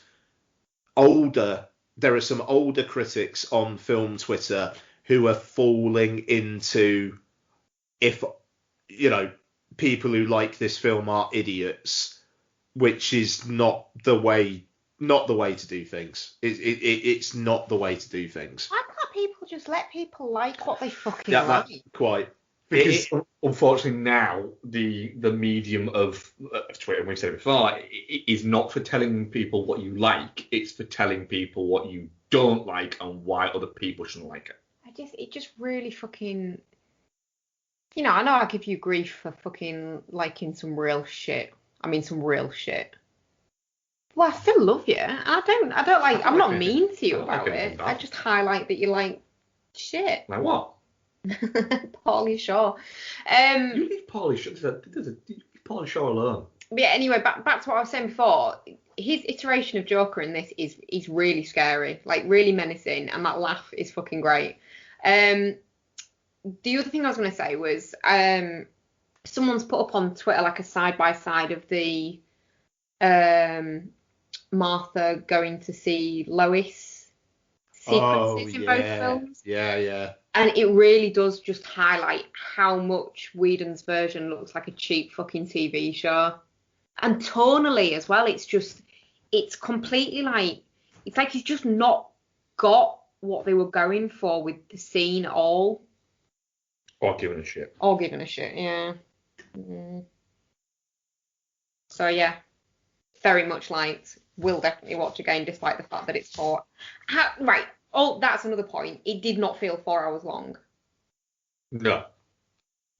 It didn't, but it felt epic. Yeah, but it didn't feel like a 4-hour movie. A lot of the time you're there like, oh God, I wish they'd taken this section out. This is really baggy. This is really boring. I didn't get any of that from this. You did make a lot of jokes at Wonder Woman's expense though. Oh fucking hell! Did you know that she knew this pilot one? Yeah, literally. Oh, Wonder Woman's coming. She's going to tell him about that pilot. Yeah, it is. Yeah, she could do with not rabbiting on. Yeah. She's like vegans or somebody who likes rugby. Yeah. Oh God. But yeah, 2 thumbs up, 5 out of 5. Fucking loved it. Film of the year. What else have you watching, Becky, on your own? I haven't watched anything else on my own. What the fuck? I know. What the fuck? Ian, what have you been watching? What have you been watching on your own, Ian, without us? Wow, I wasn't. You're not prepared. I wasn't expecting that, guys. Sorry. No, it's fine. I've got my list. Sorry, I just wasn't expecting it. I've got a lot. Do we? Okay. I will end on the one. I'll end on Atlantis. Yay! Kind of like merge on over. Okay, so started my Godzilla re-watches. I'm not going through the old Toho Godzillas because there's fucking shitloads of them, but I am doing the Hollywood Godzillas. So I watched the Roland Emmerich 98, I want to say, or yeah, 98. I'm going to go with Godzilla, which is on Netflix in 4K. So it was funny. I started watching it on Now TV, and I was like, Sony like, because this is how my mind works. Sony like putting out their stuff on 4K on Netflix. I wonder. And I had a look, and there we fucking go. There it was. So looks all right as well. It's not HDR, but it looks good. So right, I remember this being, like when you're a kid and you go to the cinema and every single film you're pretty much like, yeah, that was good. I enjoyed that. That was good. And then there's that one film that you go and see, and it's like, I'm not really sure I like that. I'm not really sure that was good. What the fuck? I don't know. Maybe that's just me, but my major go-arounds with that were the Lost World Jurassic Park, which was the most excited I think I'll ever be in my life was pre the Lost World Jurassic Park. I was so fucking excited for that. I mean, like Jurassic Park. If it wasn't for a Jurassic Park, I wouldn't be doing this podcast now. Like, holy fucking shit, was I excited for that? And at the end of it, I was like, yeah, I think that was good. And I don't think I watched the Lost World Jurassic Park again for a good chunk of time because I just didn't want to accept it. Godzilla was kind of a similar thing for me, where it was like, I knew that it was from the guy who did Independence Day. It was like, Independence Day fucking ruled. Because I was like, I mean, Independence Day does rule. I don't know why I'm hyping that. Independence Day fucking rules. But I was 12 when it came out, or like 13. It's like, that is prime holy fucking shit age, So Godzilla, it was just, I was so excited for it. And then just, nah, that really wasn't that good, was it? And the thing is, for the first hour or so, I'm thinking, fucking hell, like, I must have been in misery when I was 14 or something, because, like, this film slaps. you know, it's great how quickly Godzilla makes landfall in New York in that film. I think it's about 20-25 minutes until you've got the old man fisherman, and this was basically the teaser trailer. The old man fishing. He's like, oh, I've got something. It's big, and then it's coming for him, and he's running as it's like demolishing the walkway. And then that like next half hour, 45 minutes or so, where he's just like, well, she is in New York. It's like, this is fucking amazing. Why was I such a dick about this? And it's like, oh yeah, the next hour where you know, it basically turns into like the end of Jurassic Park where the raptors are in there with them, but half as effective and like 5 times as long.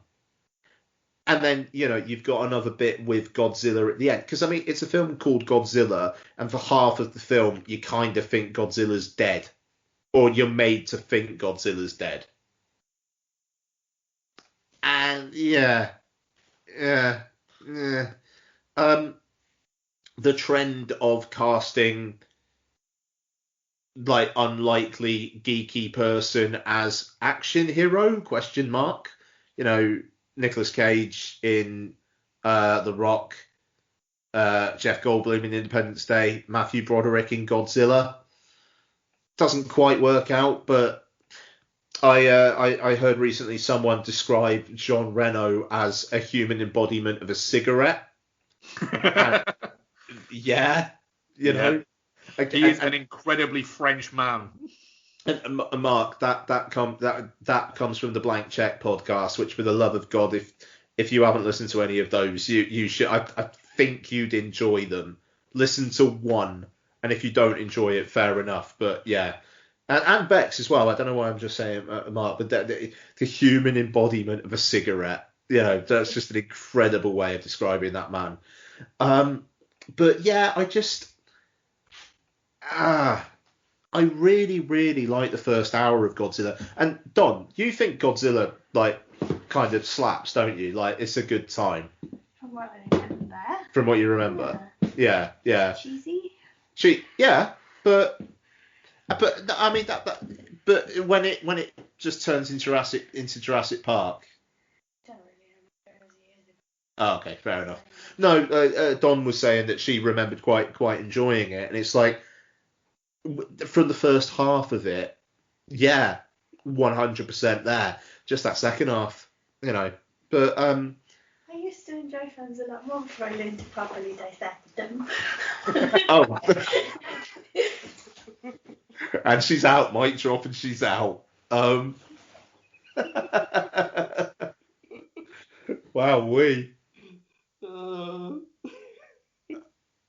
yeah, no, fair play. She got me there.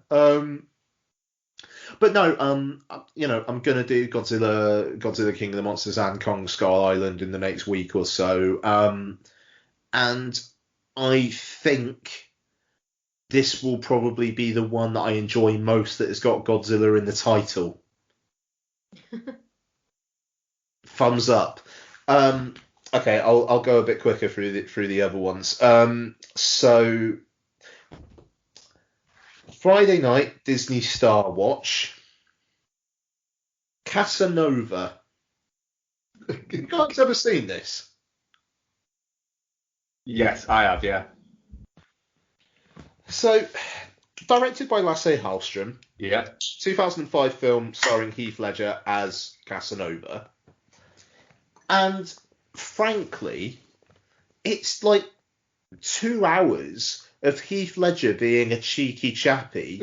Yep. Like, shagging about, getting a blowjob from a young Natalie Dormer, and falling in love with Sienna Miller. And to be honest, if you think, yeah, that sounds like a good time, it'll be at least a 3 out of 5 for you. You know, that's all it is. It's like literally... There's a really good term from Oliver Platt as well, isn't there? Oh, God, he's great. he's really good. Because you think that he's gonna be like the almost like the impediment, like he's gonna be the antagonist, and then no, he's actually just like a really nice guy who does just want love. And it's, yeah, all right, fair enough. It is a nothing film. It is a nothing film, but there's a lot to be said for nothing films when you're in the right mood. And it was fine. I mean, like, literally, we were just scrolling through Disney Star. I looked at Casanova, and Donna was just like, Heath Ledger, Casanova, yeah, all right then. And it's like that. I imagine the producer literally went to the board of Miramax or whatever, like Harvey Weinstein just sat there, and he just writes, Heath Ledger, Casanova equals money? And Harvey Weinstein just goes, is he in the public domain? It Yes. literally will have been, it's Knight's Tale, but he's Casanova. And we don't have to pay any money for the property. Yeah. Yeah, all right, here's $50 million. Go on then. That's it. And it's fine. It is the most 3 out of 5 a 3 out of 5 is ever 3 out of 5.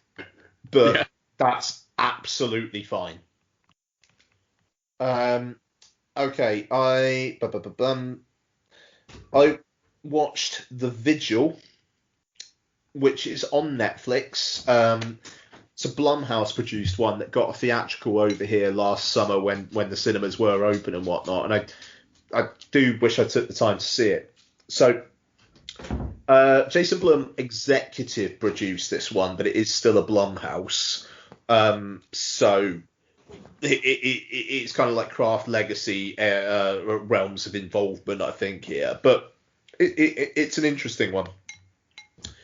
It's a religious horror, but it's based in Judaism.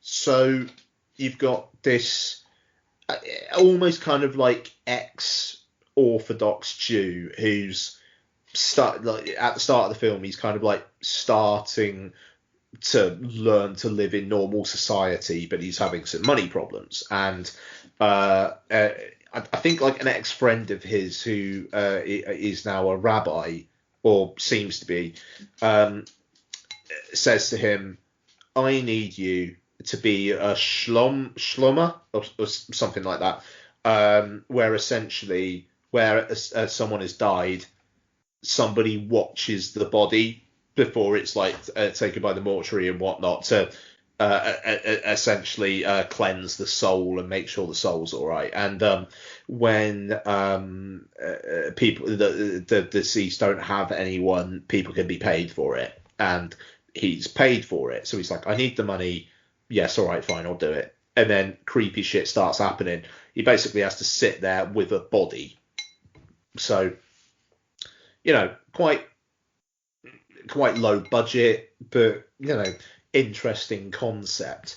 And the first half of this film in particular weirded me the fuck out.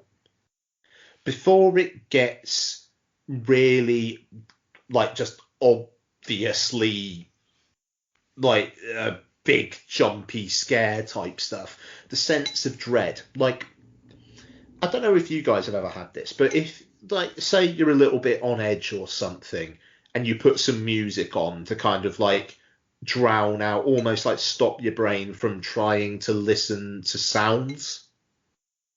So I mean, I've had this a few times in my life where it's like particularly when we had a bit of a rap problem a couple of years back, and I'd like put music on to try and get me to like go to sleep or something. To basically to take your focus off that. Yeah.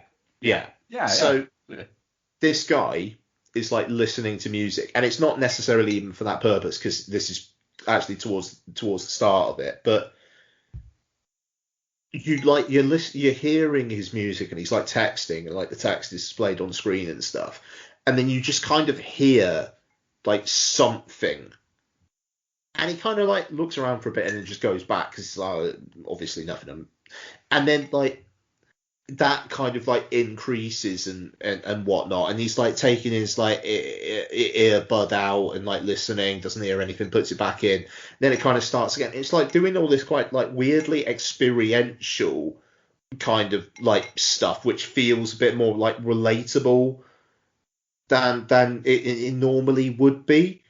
And it does that, and it kind of it does suck you in.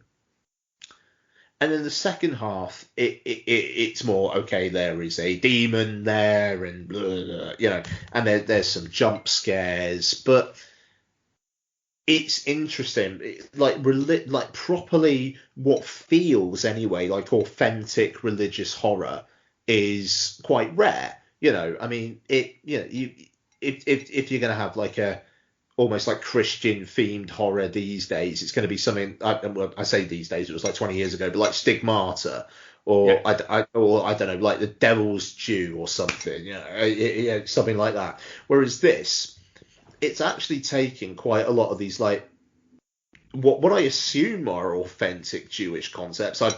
I assume they are, because it would be incredibly offensive if not, quite frankly, and bringing them to the life in this kind of horror way.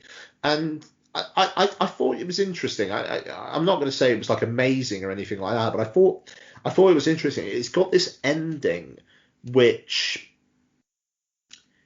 I don't know.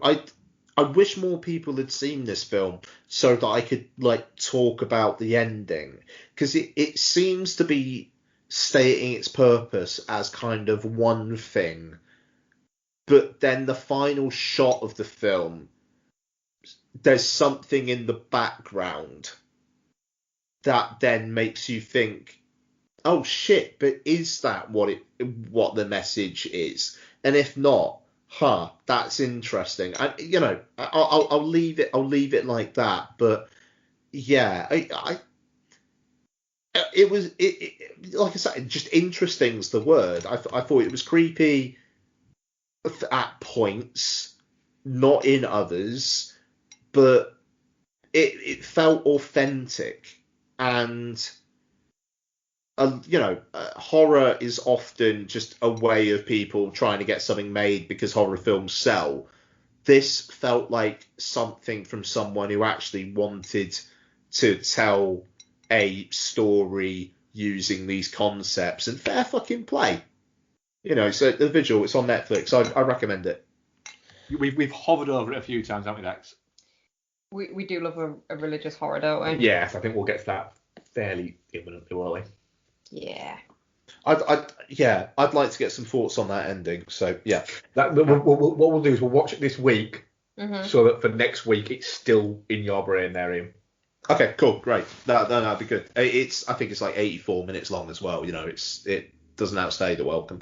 Right, okay. So my 4-film Saturday: War Grandpa, The League of Extraordinary Gentlemen, which I watched on Star, I believe it was. I quite like The League of Extraordinary Gentlemen.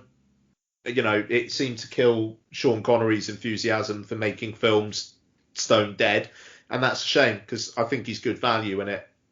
I think it's got really, really good production value. I think it takes a little bit too long after the start. They're on Captain Nemo's ship for a long time. Could have done with maybe a bit of that cut out, but it does seem like it's missing one set piece.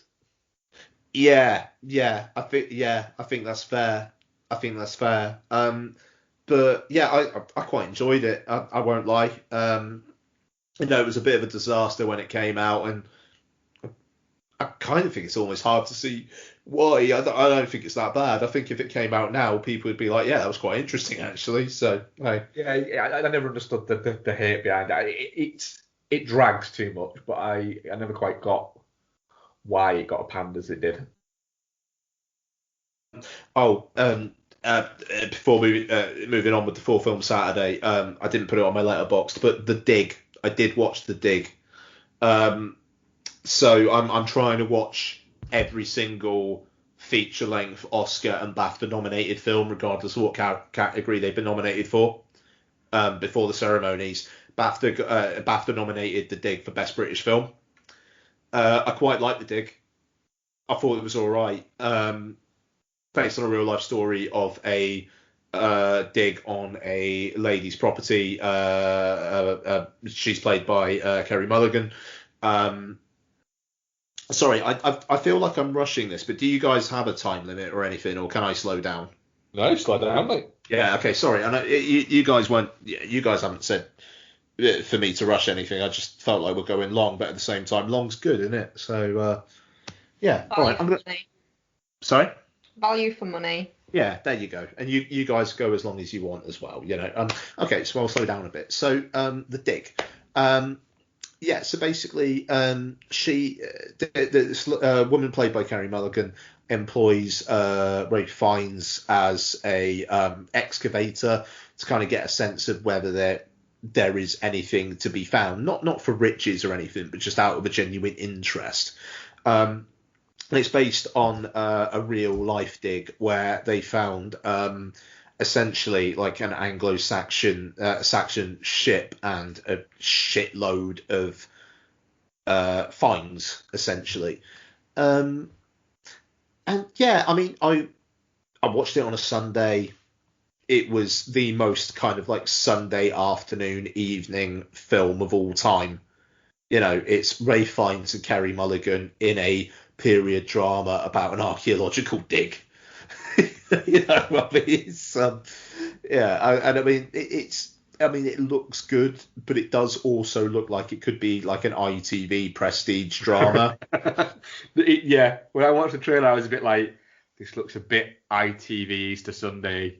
Yeah, it does, but Mulligan's really good in it. And even though I am glad that she had Promising Young Woman as well, because there is a world in which Carey Mulligan could have become the woman who stars in prestige ITV dramas, but I think having this and Promising Young Woman in the same year is an incredible show of her range. In this, she's playing a widow with a heart condition who has a friendship with Ralph Fiennes, and in Promising Young Woman, she is femininity in 2020 unleashed.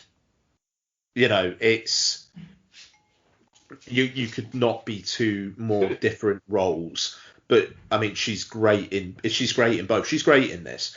Even though she does get weirdly sidelined in the second half of the film. Lily James is introduced, which is absolutely fine by me. Obviously. But it's odd because it takes the focus off of Ralph Fiennes and Carey Mulligan and her son's friendship. Like, he has a really good friendship with Ralph Fiennes. And it starts focusing a bit more on Lily James and her husband, played by Ben Chaplin. And her husband has got his eye on a fellow male archaeologist. So you've got these scenes of Lily James basically trying to fuck Ben Chaplin. And it's a bit, where has this come from? I kind of just wanted to see how the dig was going. And again, entirely subjective. But for me, you're not going to convince me for 1 second that Lily James is going to take her fucking robe off, put herself on him, and he's going to go, right, it's time for my bath now, I'm going to close the door. No.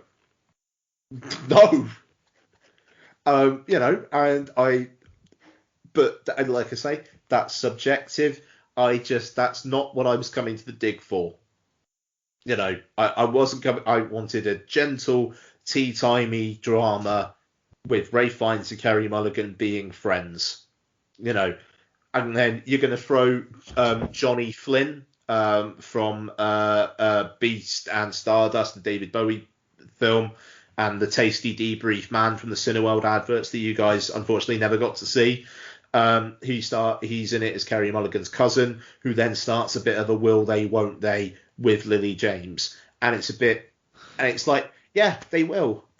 I don't need to spend time on this because they're obviously going to, because frankly, the depiction of her is she's a bit sex starved, and he, looks like he would literally shag anything that moved.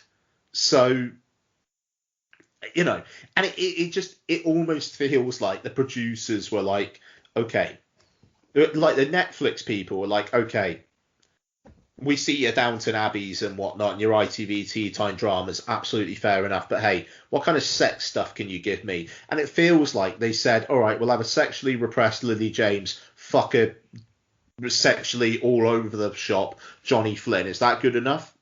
Yeah, okay, fine. How are you going to do it? I don't know. It feels like it's come from completely different places. But I enjoyed the film. What can I say? It's not film of the year. It feels like it came and gone. And again, this is the thing. It's like if it got a theatrical release, it feels like it wouldn't have come and gone. It would have hung around. It would have made some money. But because it was just the Netflix release that week, off it goes. Yeah. Done and gone. Done and gone. But yeah, The Dig. If you're inclined but a bit, that looks a bit, then, you know, it's better than you probably think. But, you know, it's still about an archaeological dig. So, my last one before the one that I think we all watched, nominated for Best Documentary at the BAFTAs and the Oscars. My Octopus Teacher. This is on Netflix, and it is rather lovely. So this is a film about a kind of like a wildlife photographer who starts exploring a kelp forest just outside of his home. He basically lives literally by the sea. It looks fucking terrifying. But he goes diving and he sees a octopus. And he starts going to see the octopus every day. And the octopus kind of gets used to him. And it's about him basically spending almost the entire lifespan of the octopus's life going down and making contact with it. And apparently they only live for like just over a year or so. And he spends all this time going down and capturing this fucking incredible footage of this octopus who will do really smart shit to survive. I mean, just fantastically clever stuff. And like it's framed around him kind of like warming up to life and those around him through this relationship he has with this octopus. And it feels slightly disingenuous. A lot of it is like his narration. And there's a couple of times where the octopus gets into some danger, and it's a bit like, if you loved the octopus as much as you're saying, you probably would have done more to help it than just film what was happening, I think. And that left a little bit of a sour taste in my mouth. But, you know, like I say, it covers the whole life of this octopus pretty much. And by the end, I thought it was rather touching. And I don't necessarily know if all octopuses do all this kind of stuff to survive, but all that it did to survive for the short period of time that it would actually live for was quite something, actually. And it looks great as well. And some of the footage this guy captures of this octopus doing these things, it's incredible. It's the only one of the documentary nominees that I've watched so far. I think there will be others that are better as films, absolutely. But I thought it was a really lovely 85 minutes or so, and Lottie was kind of watching it on and off and whatnot, but she, when there was some like incredible shit happening, she was really into it. So yeah, My Octopus Teacher, I think I gave it a 4 out of 5 on Letterboxd, but it's particularly if you've got kids who are kind of into wildlife, it's pretty much a must watch. Cool. Yeah. And you know, if it does win Best Documentary at the Oscars, it's not going to. But if it did, I'd be like, yeah, fucking good on you. It's the Minari of the documentary branch. And so leading on to the film that I completely forgot to watch for last week, but watched for this week, Atlantis: The Lost Empire. This film fucking slaps. It fucking rules. I've talked enough. Bex. Yeah, I think you've pretty much summed it up there. It's a really fucking good story, and it was again from obviously following on from our conversation about Treasure Planet. It's from this kind of weird period of Disney where it wasn't just female gets in trouble, female gets saved by man, happy ending, and it kind of it's doing something really interesting, and it's taking obviously like the Legend of Atlantis in the same way that Treasure Planet takes Treasure Island and putting like a cool fucking spin on it.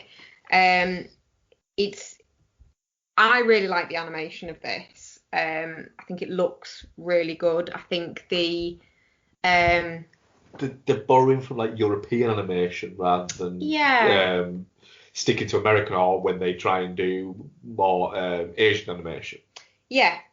I just think it's really, really fantastic. The story, to use an Ianism, it fucking slaps. It's really, really engaging. And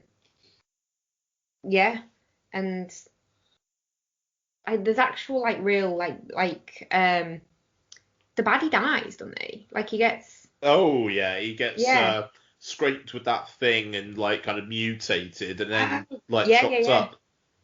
Yeah, it's just really fucking good. I want to watch the sequel, but then I don't want to like sully. Is that because Disney are famed for having terrible sequels? Yeah. So apparently that's like the first 3 episodes of an aborted TV series offshoot stuck together. That's made it quite interesting. I mean, I don't think I've ever seen a Disney animation that looked like it. You know, and I mean, it like Mike Mignola of Hellboy fame, like did a lot of the art for the film, and it shows. You know, with like kind of like the harsh edges of the characters and the steampunkiness of so much of it, but I really liked the way that like the supporting cast are introduced and you warm up to them, and then it's like, oh shit, yeah, they are just mercenaries, and then it kind of swings back round again. I really liked those arcs. And I mean, like that the lead character Milo, in the wrong hands, he could have been such a fucking wet blanket. And yet he's not. He is kind of weedy and whatnot, but he shows himself to be resourceful. He shows himself to be like plucky and yes, nerdy, but also capable. He's clever nerdy rather than just inept nerdy. Yes. Yeah.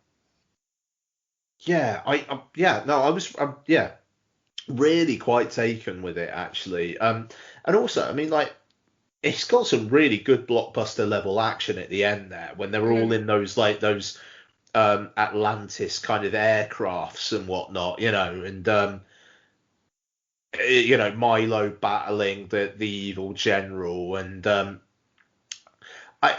thought it was interesting that Helga one, the blonde woman, kind of, you know, they don't try and give her like a repentant arc. You know, it is like she kind of realizes too late that the generals are wronging. But I like the fact that she doesn't just go along with like the good guys towards the end. You know, like it felt a little bit more realistic, that it's not like everybody's going to have a change of heart. There's at least going to be one person that's going to be like, well, no, actually, I wasn't it for the money, and fuck you lot. You know, I like that little edge of it. Yeah, I mean, because I really liked Treasure Planet. I really enjoyed it, but this kind of blew my socks off. It's more well-rounded than Treasure Planet, I think. And frankly, it feels more like it could be made for an older audience as well. Like if Disney ever did a live-action remake of this, it feels like it would work a lot more than a live-action remake of Treasure Planet. They never will, but yeah. I would watch the fuck out of a live-action version of either of them.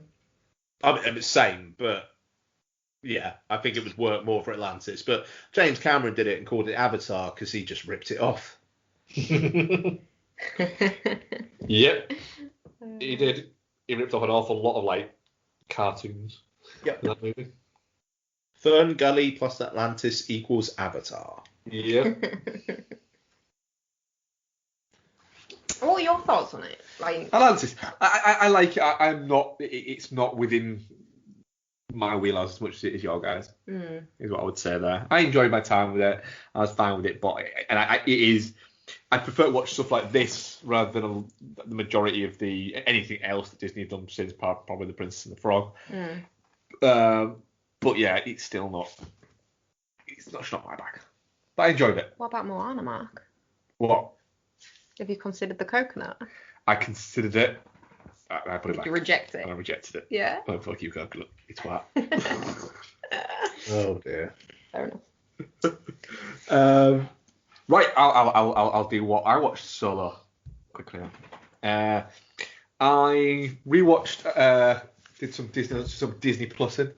I rewatched The Sandlot because why not?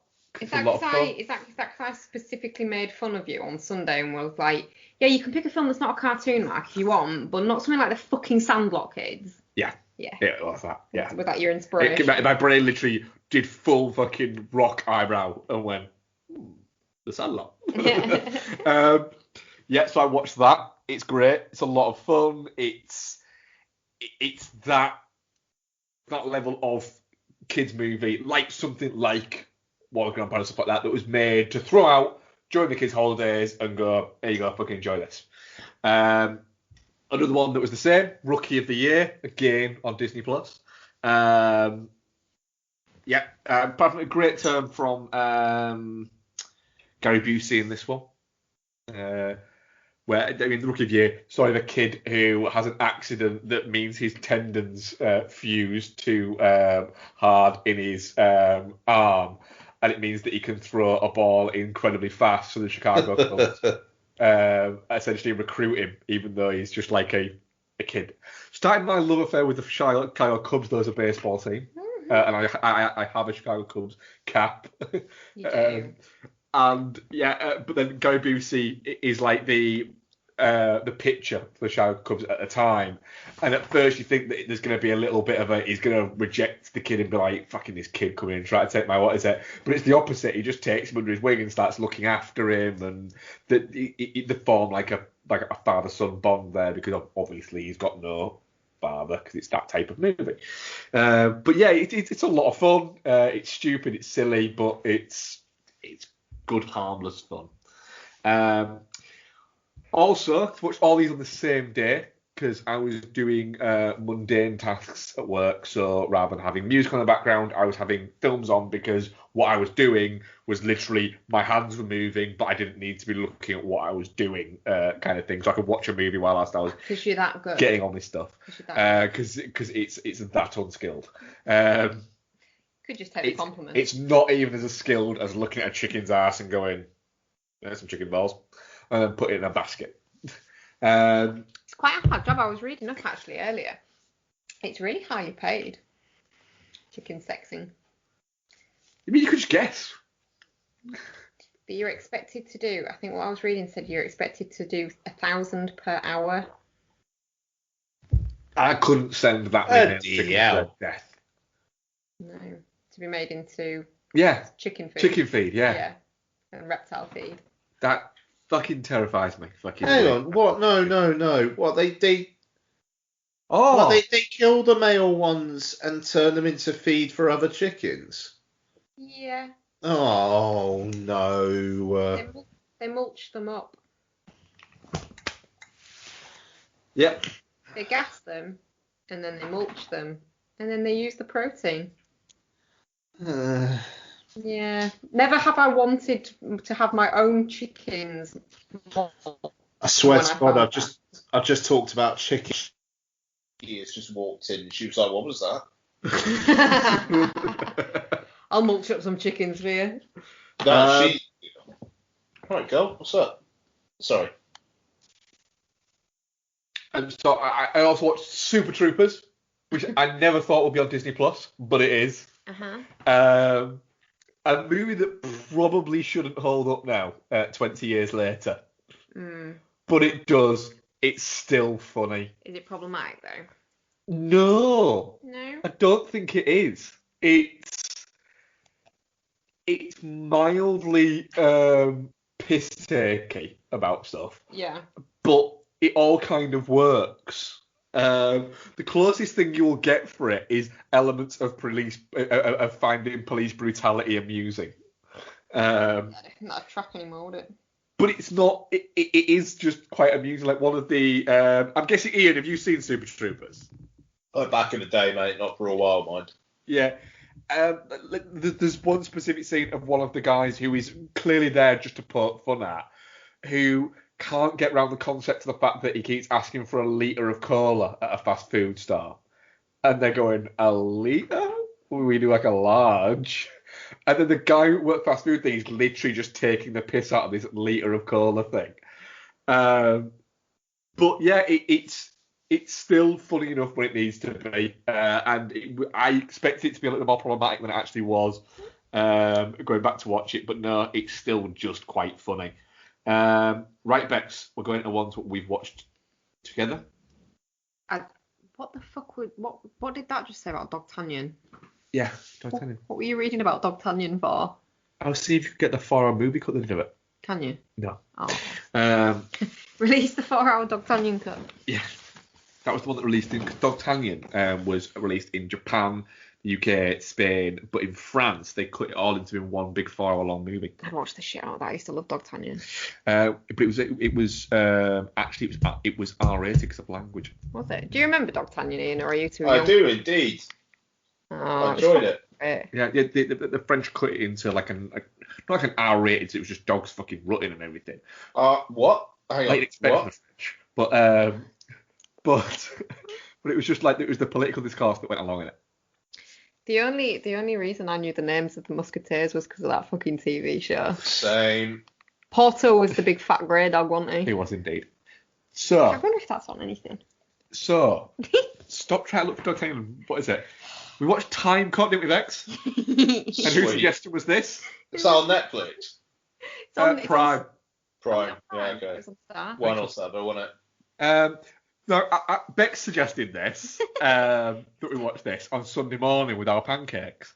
And I actually commented to you, didn't I, Bex, and said I haven't seen this movie in like 25 years. I remember enjoying it, but I remember that Jean-Claude Van Damme does the splits an awful lot during it. He really does. And he really does, doesn't he? He jumps up onto a kitchen counter and does the splits. I said that. You said, what? I was like, kind of makes sense in the film. He does like a weird plank drop as well, doesn't he? Like from standing to jumping down into a plank when a truck nearly hits him. Yeah. That's quite impressive as well. And then just jump straight back up again, like a burpee kind of situation. The thing is with Van Damme, a lot of the physicality thing is, a lot of the choreography of his fight stuff is quite simple in general in his movies.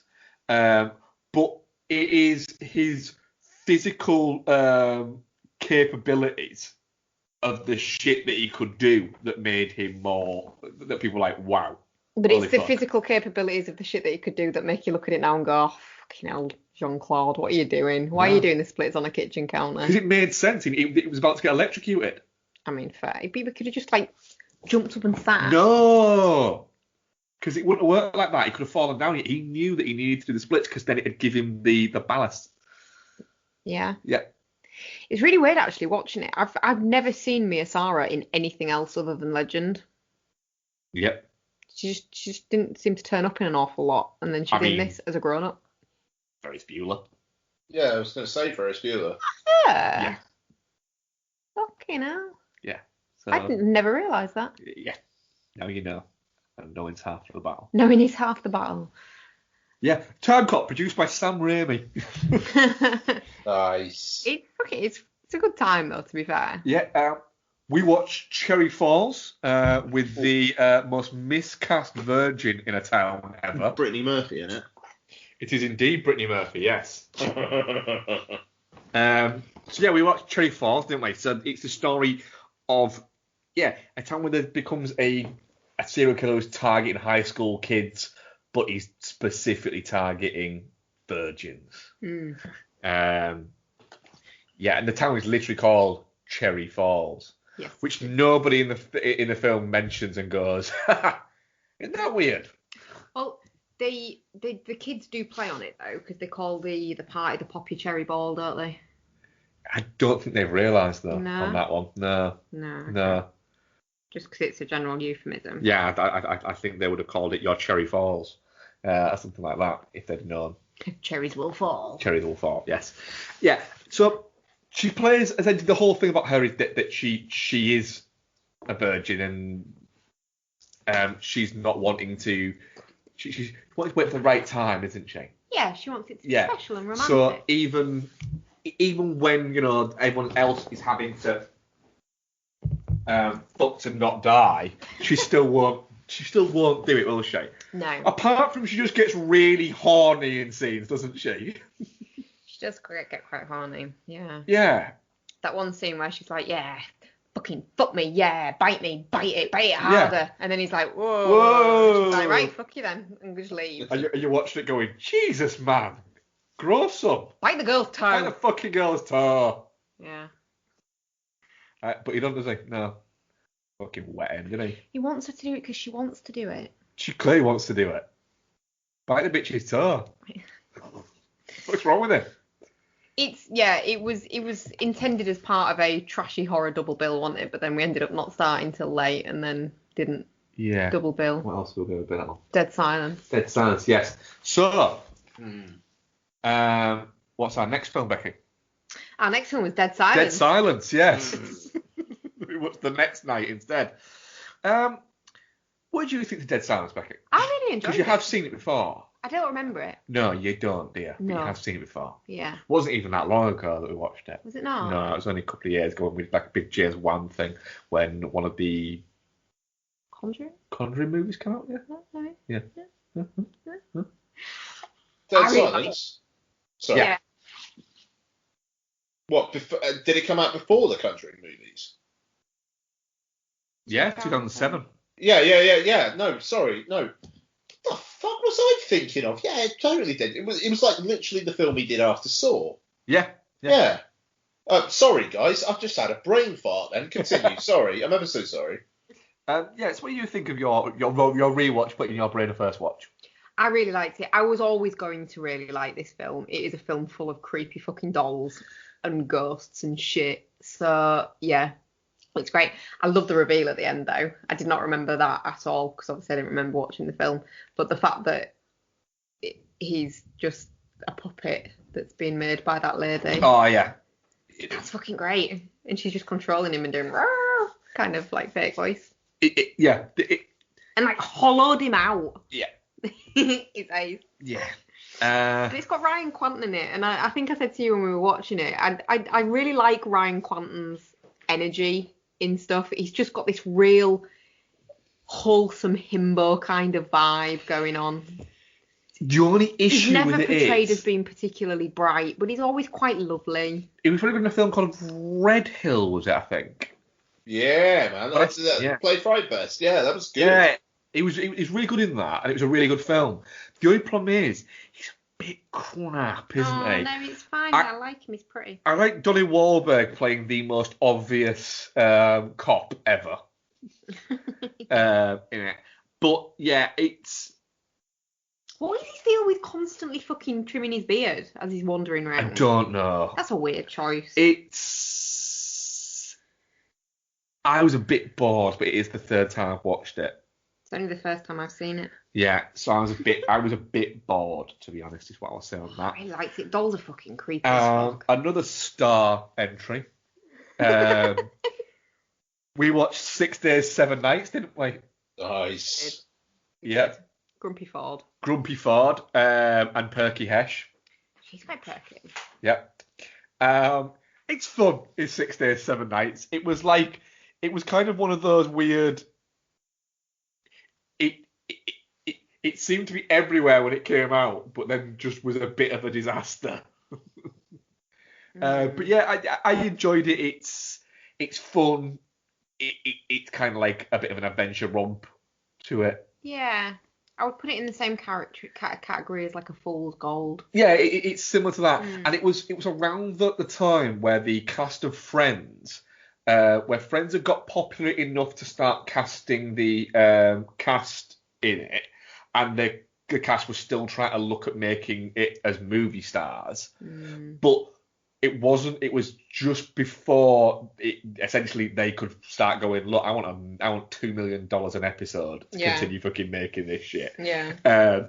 And then, people like David Schwimmer just went, you know what? I don't need to be a movie star because I've got so much fucking residuals from this show. Yeah.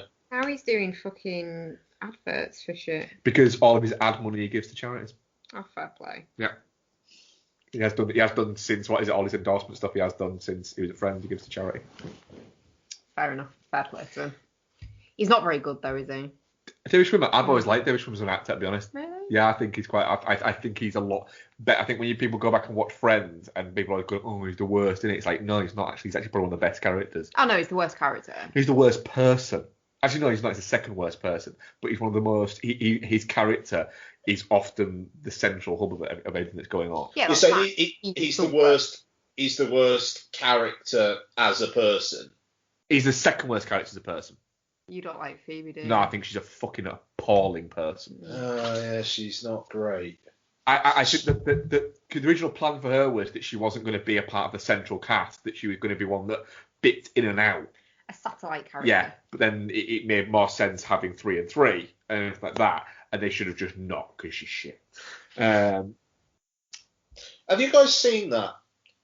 That YouTube video of Friends, where it's the bit where he's confronting the guy about the sandwich, but with no laugh track. Yes, it's fucking amazing. It's chilling, isn't it? Yeah.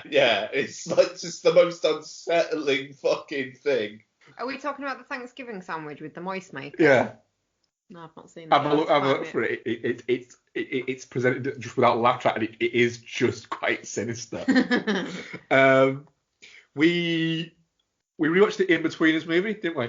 We rewatched all 3 seasons of the In-Betweeners. And the In-Betweeners movie. Wow. For no reason at all. I think it's because someone put a clip on Twitter of the bit where they're dancing in the film. When it caused us to rewatch it. Can I point out, this is a show that neither of us seem to have that much of an affinity for, or an even love for. I mean... But... I'm pretty sure I've known you guys since before the In-Betweeners came out, and I've never. This is not an aspect of your pop culture liking that I've ever talked about with you. No, it's not. But then we watched like an episode, didn't we? Yeah. Cause we like to have a half an hour show on the go, don't we? Yeah. And then we've just seemed to have just rattled fucking through it, and then went, we might as well watch the movies now. Yeah. It's fun, isn't it? It's the weird thing is we both expected it to. I remembered it being a lot more crass than it actually is. Yeah, and it is still quite crass, but it is also quite sweet at points. Yeah. And I think it is watching it now that you're the age, because I mean this is 10 years old. Yeah. And the series is like 13, 14 years old. So you're watching it now at the age you are of the parents. And we have a child that is around the same age as these kids. I'd never let her go to Somalia. And so you're watching it from a different angle. It's quite amusing. Yeah. The thing is, I kind of hate all the characters, but also quite like them, apart from Neil, who is just a fucking legend. He's ace. The fact that if there's any music playing, just starts dancing and goes off into his own little Neil world. I love it. We watched 300, didn't we? We did watch 300. We continued with our comic book thing. Looks great on 4K. Mhm. Even you commented on how good it looked. Do you know what? It's really weird actually because I've started wearing my glasses. Well, I've got glasses that I'm supposed to wear if I'm like watching TV, driving, or on a computer. And I came to the revelation a few weeks back, didn't I, that that's literally all I do. I'm either on the computer, watching TV, or driving, because there is nothing else to life anymore currently. So I've started wearing them like all the time, and it has. I know I'm always like, no, it don't make a fucking difference. I think maybe that's because I just couldn't see properly. So it does make a difference. I just like to be mongy about it. Cool. 300 is the thing is, if you are interested in that style, it is really good. If you have read the comics / graphic novel of 300, you can see where it is. There's a lot of the imagery is very much, oh, that's this. I think because I haven't read it, but there's a lot of shots in it that you're like, I bet that's taken from a fucking cell. Oh Yeah. There is, and Snyder very much that's what he likes to do when he does these types of things. Panel they're called? Panel, yeah. Panel. And there is a lot of that, and I really like the Frank Miller graphic novel for it. And it's one that I'd read previous to the movie as well, so I was very excited for it. And it's been, it must have been 10 years since I watched it. Because the last time I watched it, I think, was on DVD. But yeah, it's a fun romp of a movie, is what I will say. There's some fucking abs on display in this There is movie a as well. lot of abs. There is abbing, and there is broing, and there is guffawing at murder. What's going on with what's his face's hair? Boundaries Fassbender's hair. Fassbender, yeah. Well, it gave us Fassbender. Yeah. It gave us the extended career of Gerard Butler. He's got some abs going on. He's got some abs going on, yeah. Yeah, it's a lot of fun. It is. And then finally of ours, we rewatched Constantine, didn't we, Lex? Yeah, we did. Sweet. Just back onto 300 for a second. It honestly, like, I couldn't have picked David Wenham out of a lineup a few weeks ago, and then in the last few weeks I've watched him in obviously The Lord of the Rings, and then he's in 300, and then really fucking blew my mind when I realised that he plays Audrey in Moulin Rouge. Yeah. Did not know that. Yep. Very odd. But yeah, Constantine, sorry. I've been badgering you to watch Constantine ever since we started this comic book thing, didn't I? Yes. It's very much one you have to be in the mood for, isn't it? Yeah, it is. Because I really like Constantine. It's a fucking great movie, and it's a really interesting looking movie. Oh, yeah. As well. It's got its visuals going for it. But I get what you mean, that you have to be in a Constantine frame of mind. Yes. Yeah. But yeah, it's still an awful lot of. It's a good time watch. It's a settle down kind of warm hug of a fucking batshit movie. Yeah. The fact that the devil essentially punishes him at the end by curing his lung cancer. Oh yeah. And casting Peter Stormare. Peter fucking Stormare as the devil just makes perfect sense. It's just such a treat when he turns up and he's just being all Peter Stormare-y. Yeah. But also, not only having Peter Stormare as the devil, having Tilda Swinton as Gabriel. Yeah. Makes sense. The only one that doesn't really is Gavin Rossdale as Balthazar. I don't know, he's got that sleazy kind of vibe down well. I don't know what the character's like in the book, but... I mean, it maybe is like that, but it's just Gavin Rossdale. Even he admits, I wasn't very good at it. I gave it a go, but I wasn't very good at it. I don't think he's bad with Balthazar. He don't bother me in the slightest. But like, even like the supporting cast of characters, like the Beef's really good in it. I know we're not allowed to say that anymore because he's a bad egg. But he is really good in it, and it was, I think, before he was a bad egg. Yeah. Maybe. And the guy that plays his vicar friend. Oh, Pruitt Telements. Yes. Yeah, Father Hennessy. Yeah. That bit where he's where trying to get a drink and he's just like he's smashing the bottles and then like holding up to his face and nothing's coming out, and then as soon as he puts them down, it starts pouring out. It is a fantastic scene. Yeah. That bit. And when he tries to get a pen and then realises it's actually a bottle opener, he's like, shit. Do you think he was trying to get a pen? I think he thought they were pens. Do you reckon? Yeah. And he was just going to draw it on there. And he's going to draw it on him and fudge. Stab. Stab. And then the supplier man that lives in the bowling alley. He's really good as well. It's a fucking cracking film, to be fair. Yeah, I don't know why I haven't read any of Constantine, because it's Alan Moore, and Yeah. I might have to sort that out. You've got Swamp Thing upstairs, and that was his first appearance. Swamp Thing, yeah, I do. Yeah. Right, moving on to our final review, a film that you didn't watch because you don't like movies. No, we didn't get time for both. Yeah, and you chose wrong. I did choose. Chose badly. So, but me and Ian did watch it because we care about you listeners. You're one. Yes, usually. See that bird? Bird. Bird. Yeah. Yeah, it's good. Guto. Guto? Guto. Bird is guto? Guto. Guto.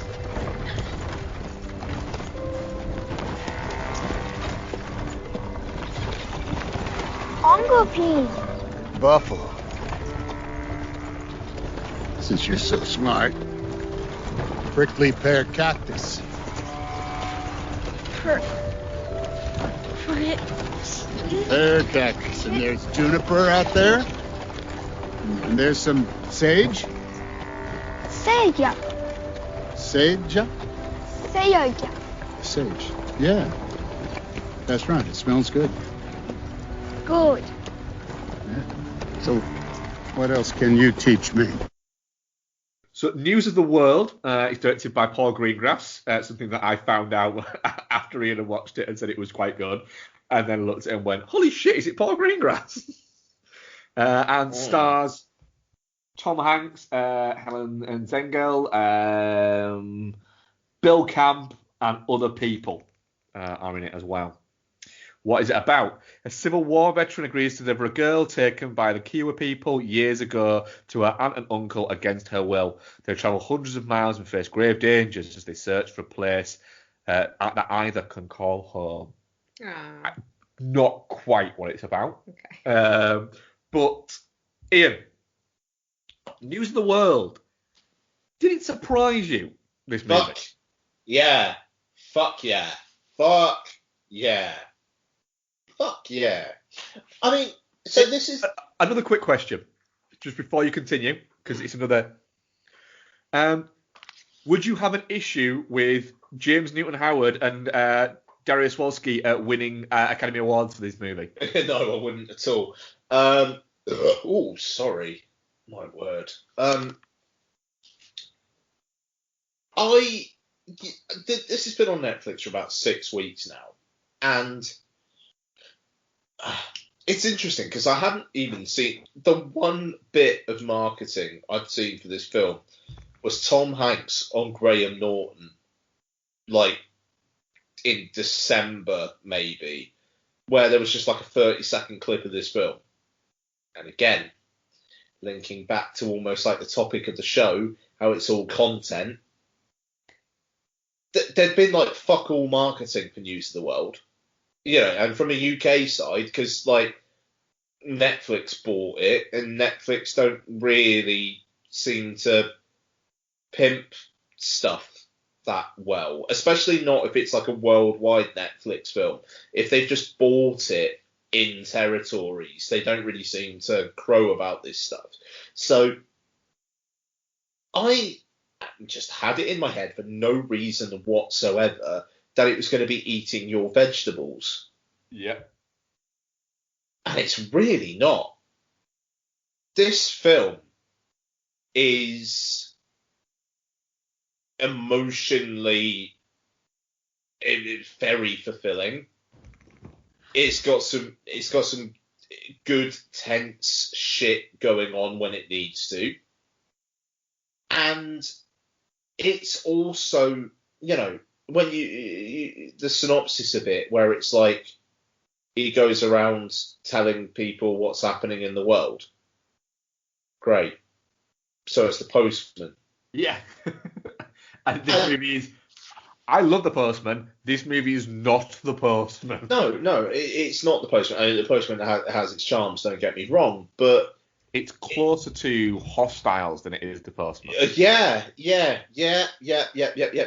Exactly. It really is. I thought it was terrific. And this is the thing. I'm almost saying that, sounding like I'm surprised, and it's like, but why? Why am I? And it's because almost looking at this from the outside, you're almost autopilot in your reaction. Well, it's obviously going to be a good film, but you watch it, it's like, no, do you know what? It looks fucking brilliant. Yeah. It sounds great. Both the score. I mean, the score is sensational. But also the sound design. Helena Ziegler is fucking brilliant.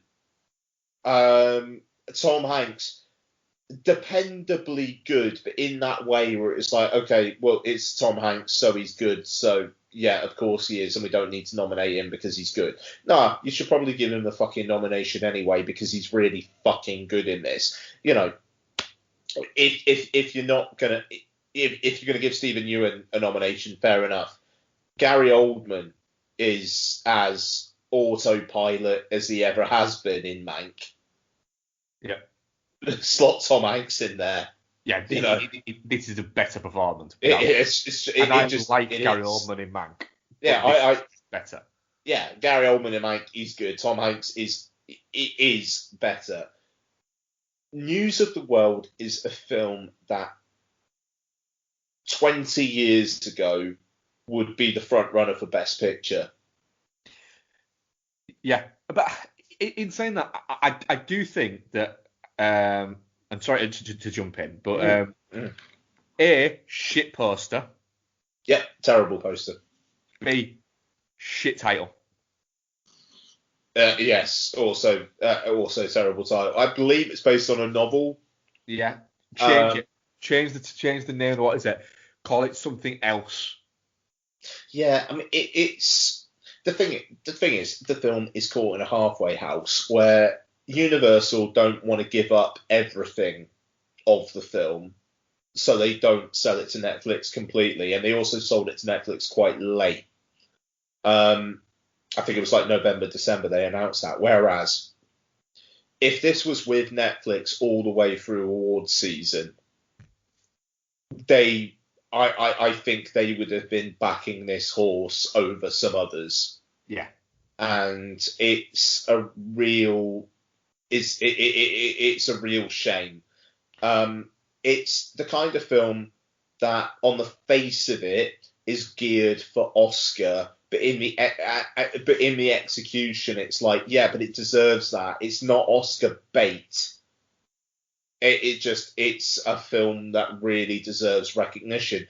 I was very, very, very touched by this, but it's also entertaining from the first minute to the last. And I'll hand over to you, Mark. I mean, I gave it 4.5 out of 5, but just thinking about it, I'm tempted to go 5 banger and say it'll probably be in my top 10 at the end of the year. I mean, top 5 at the end of the year. I really, really fucking like this. Yeah, I can absolutely see why.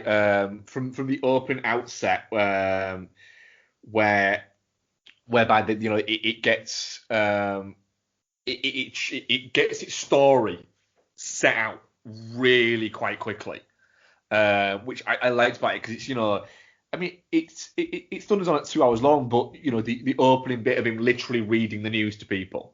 And it sort of gives you straight away the idea of how important this is to, and how this is a normal thing.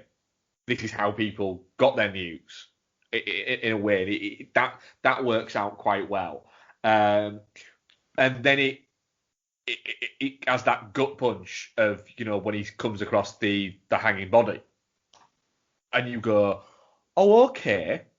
All right. This isn't like you say, a more kind of like fluffier piece of him just like jauntily going round and reading the news to people. There's going to be a little bit of bite to this. The sequence that during when I was watching it, I messaged Ian and went, holy shit. There's a sequence in the middle of it where he's in a town, and essentially with the girl, and remember guys, we are all spoilers all the time, where he's in a town where he's stopped off and he's approached by a gang, but not like a gang of outlaws, but clearly a gang of outlaws. And they try and essentially buy the girl off him. And although it's not said, it is very heavily insinuated why they want the girl. Oh, yeah. And he very, very quickly is like, no, and makes it very known to them. And then it gets broken up by the local law. But then the guy who's tried to buy the girl quickly sort of says, you'll be seeing me again. And you're thinking, right, all right, that's going to come back later on. No, it comes back fucking straight away. And there's essentially a shootout scene. And it maybe goes on for 10, 15 minutes. And it is so well done, so engaging, so tense that you can't help but just go, right. And you just transfixed by it. And it is so well done, but it's also out in the daylight and it looks fantastic. And everybody around gets a bit to do. The girl is Helena Ziegel is fantastic in the whole movie, but in that scene, she's fantastic. Tom Hanks is at top level Hanks, and I do think that we maybe because for so long Hanks has always been, we hate Tom Hanks, that it's underappreciated just how fucking good he actually, as a character actor, he is.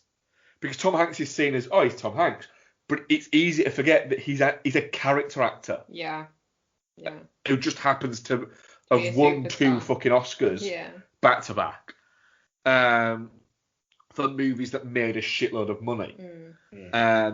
But then, very quickly after that scene where the movie has got your attention and it's got you doing it, and Greengrass is doing his thing with his camera work and the way he works cameras, but it's not like Green Zone where it's all over the fucking place and you're going, I am just getting a headache now. It's watchable, but it works.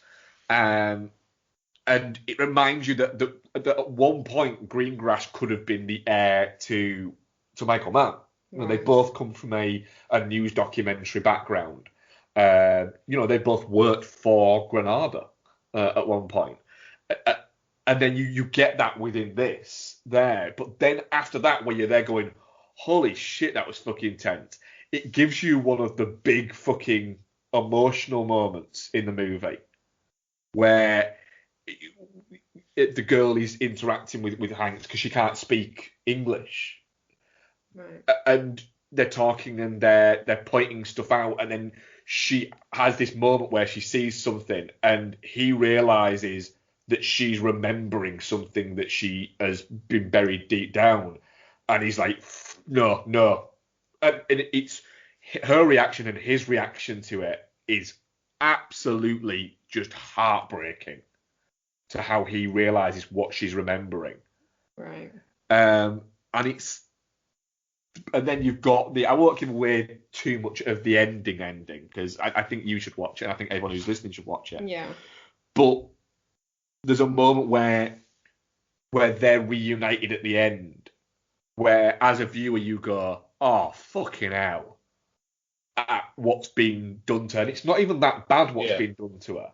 Yeah. It's not like horrific, but it is a fucking hell moment. But yeah, it's got a really it's got a great ending that the movie fucking earns. The movie earns its ending. Yeah. But it's unlike Hostiles, where it is just. I mean, I love Hostiles. Hostiles is an incredible movie. It is a future American classic. And I do think that movie got released at just the wrong time. Had it got released 3 weeks earlier, I think people would still be talking about how incredible it was. That film got fucked by it getting a distributor far too late in that award season, and then that distributor going, "We're going to put it out this award season." Because it is Hostel is an incredible feat of a movie. I don't mind rewatching it. And this reminded me a lot of it. It doesn't have the anger and the bite of it, but it's not supposed to. It reminded me of it, but it's telling a very different story. Yeah. And it's not telling, because Hostel is telling you about the brutality of war. Yeah. This is telling you about the acceptance of war. So the bit where he goes to the town that has potentially been overrun with propaganda and sleaze, and Hanks basically just goes against it, is fantastic. It's just a really, really, really good film. And yeah, I give it 4.5 out of 5, and I think I'm going to change it to 5 out of 5. Yeah, I'm sorry. There's a shot in it. Because I think Dariusz Wazowski, he's been nominated, I think, like 9 times, but never won. Yeah, he's a bit of a Deakins, I think. Yeah. Yeah. And I would go as far as say this might be the best looking movie I've seen this year. Wow. There's a shot. Yes. There's a wide shot in it where there's a couple of shots that are showing you the landscape, but it's supposed to be showing the landscape. It's not just showing the landscape to show you something pretty. Landscape porn. Yeah, but you look at it and there's the lighting and the framing and everything like that. You look at it and go, that looks like a fucking painting. That is incredible, and it's very difficult to make the West look shit. Yeah. But it's also to make it look that incredible and that impactful that it looks like a still. But I also did send Ian at points where I kept getting reminded of the Seth MacFarlane movie, A Million Ways to Die in the West, because everything that can go wrong just keeps going wrong for them. Yeah. And it's a little bit like that. But it's the way they react to everything. It really is a fantastic film. Yeah, I mean, I think the one criticism you could lay at it is the ways in which they bond are maybe a little bit traditional. Like it maybe doesn't subvert things in those ways. It's like they start off like being at odds with each other, and then they kind of find some sort of connection. Then there's a harrowing experience that brings them together, and then they're close, and then something drives them apart, and then there's a realization. Like the high level beats are kind of what you expect them to be, but what it does within those is really interesting. But I don't know. I mean, there's the fact that it is all so well played. I think does elevate it. Yeah. That's the thing. I think you can have beats, and I agree with what you're saying completely. But I think it's one of those things where if you do it, but you do it really, really well, then I think you can get away with it. I think it makes sense for that. Yeah, I don't know. It's interesting because it's been nominated for like 4 Oscars. It's cinematography, score, production design, sound. Yeah. And it's I'm with there on all of those. So and it's good because obviously members of the Academy have seen it and they appreciate it. But it just, the film itself feels unfashionable, coupled with a like Universal in the US, Netflix worldwide, who probably just don't have quite the wherewithal to really launch a campaign for it, and it debuted late. But it does feel like it deserves more. In a world where Mank gets 10 nominations, Minari gets 6, News of the World getting 4 feels a bit harsh to me. Yeah, because it should have got nominated in Best Actor. Yeah. And a supporting actress. I mean, geez, yeah. I mean, Glenn Close. I know she's kind of like an easy pick now, but Jesus fucking Christ, who gives the better performance, Glenn Close in Hillbilly Elegy or Helene Zegler in News of the World? Exactly. Swap them out. Jesus Christ. Absolutely, yeah. And the thing is, the awards that it has been nominated for, if it won all of those, I don't think you could argue against it. No. Quite. Absolutely, yeah. A definitely not, another definitely not shit. A very, very definitely not shit. And I'll be honest, thank you to our listeners for suggesting it. Yeah, quite. Because I mean, I could see it had been one of those ones that I was always going to get to, but then maybe didn't get to. Yeah, that's exactly it. It feels like one I would have got to towards the end of this like run of going through these, and I've been like, fuck. You know, yeah, absolutely. And it's out on 4K in the US. It probably won't over here because Netflix own it, but when I can see that shit cheap on Amazon.com, I'm fucking importing that thing. It's annoying that it's not in 4K on Netflix. Is it not? No, it's not. This is the thing. I watched it on my phone, and I'm saying it's maybe a 5 out of 5. If I saw it on my fucking TV, you know, I mean, I'll own that. I was ill over the weekend, and I literally watched this on Sunday morning, the entire thing on my phone. The thing is, right, is I get the whole filmmakers don't want you to watch their films, or they want you to watch it in the best, right? However, it is one of the few times where I will call bullshit on filmmakers a little bit. Yeah. Because all the filmmakers less so, but newer filmmakers I will. Because I didn't fall in love with watching First Blood on a 4K or a perfect presentation on a 60-inch TV. I fell in love with watching it on a fucking VHS on a 24-inch TV. You know, it's not everything. You know, I will always try and watch things in the best possible way I can now, but watching something in 4K on my phone is better than watching it on a VHS on a knackered CRTV screen. Yeah, true. Our audience poll was definitely not shit, 60%, and touching cloth 40%. Interesting. We do have some questions.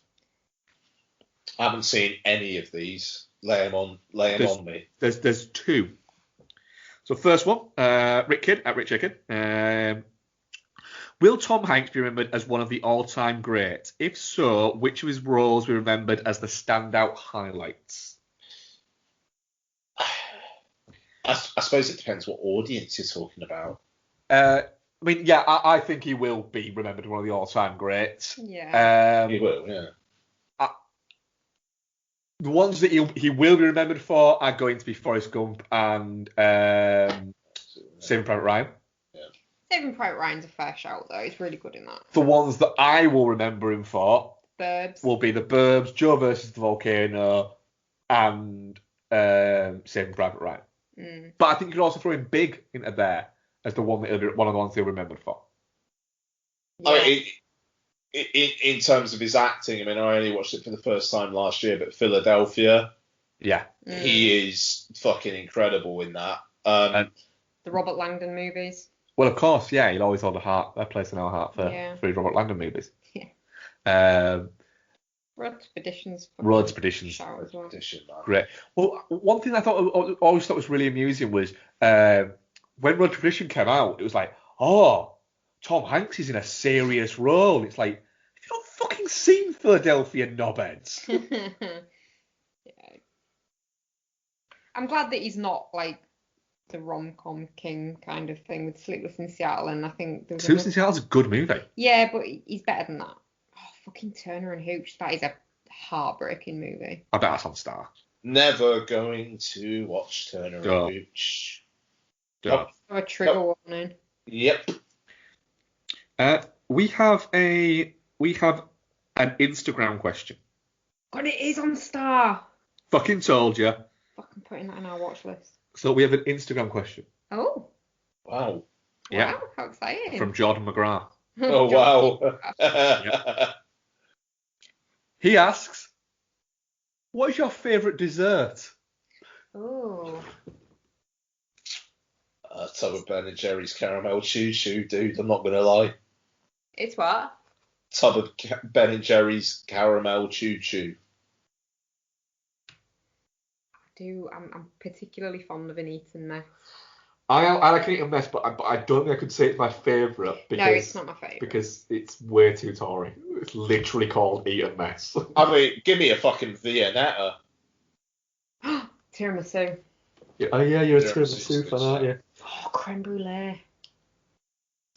I like when we do the thing where this is maybe, no, other people will do it. I like when we do the thing where we chop up mango and then saute it in sugar and butter and then have it with vanilla ice cream. That's always good. That is a good one, yeah.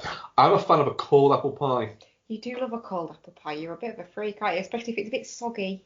And I'm not soggy. I prefer it with, I'm not a big fan of the sogginess of it. But it's just apple pie. I am very much, if you offered me apple pie and it was warm, I'd be like, yeah, I'm all right, thank you. But if it was cold, I'd be like, oh, now it's all. Hot cherry pie with vanilla ice cream is a strong shout. I'm just gonna say it. Donut. You are a big fan of donuts. I'm a fucking huge fan of a donut. I bought you some donuts. You did buy me some donuts, yeah. Yeah. A donut is a wonderful fucking thing. So yes, I'm gonna go for a donut. What's your favourite breakfast? For breakfast? Or it depends on what mood I am in, though. But pancakes. Nando's. What's that? Nando's. Nando's is a strong breakfast. God. Where were we when we went to Nando's for breakfast? Birmingham. Oh, was it Birmingham? No, it was Mike's wedding. Mike's wedding at Birmingham, yeah. That's right. Yeah. We're all extremely hungover. Apart from Donna, who found it really amusing because she was pregnant with Lottie, wasn't she? Yeah. And she found it really amusing the fact that we were all really fucking hungover. That was a solid fucking breakfast, though, to be fair. It was revelatory. That was our first Nando, wasn't it? It was, actually, yeah. Very quickly, because I know we've gone very long, but I have to say it. Very quickly, one of the maddest breakfasts we ever had, Bex, was when we were on holiday that time. We went to like this a restaurant that we'd been to the night before, I think, and they did this breakfast, and it was like a full cooked breakfast. And so we ordered it because we'd been there the night before and had a steak, and it was quite good, wasn't it? So we ordered this breakfast, and the breakfast that came out, we worked it out was £4, wasn't it? Right, and it came out, and the breakfast was 3 rashers of bacon, 3 sausages, eggs scrambled and fried came out. It had fries on it, beans on it, tomato on it, black pudding on it, a steak on it, and there was. Did you have a pork chop? No, that came with the pork chop. Randomly came with the steak the night before. Ah, yes, it did, yeah. But it also had fries and a potato and some hash browns, and it came with coffee and a beer.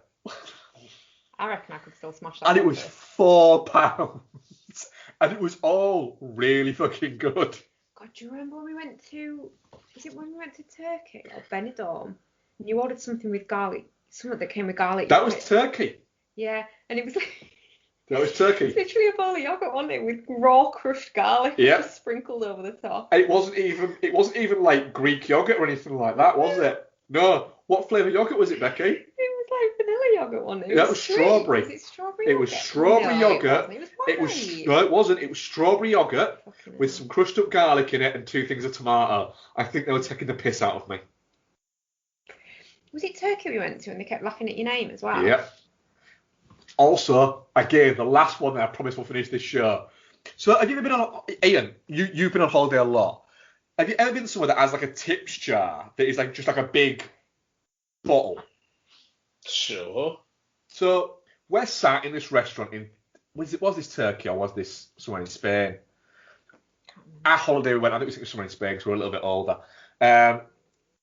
And where we were sat at the table, the tips jar that you put your tips in was this big, massive, like old style sangria bottle, wasn't it? Oh, yeah. So, and it was big. It was like 2 foot, and it was quite full, wasn't it? So me and Bex have finished off our meal, haven't we? And we've got our chicken and everything like that. And then I throw the tip into this tip jar thing, didn't I?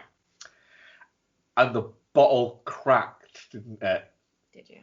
And so literally all of this money just kept on just spilling out onto the table as we're stood there and they sat there and the entire restaurant is turned around and just looking at us.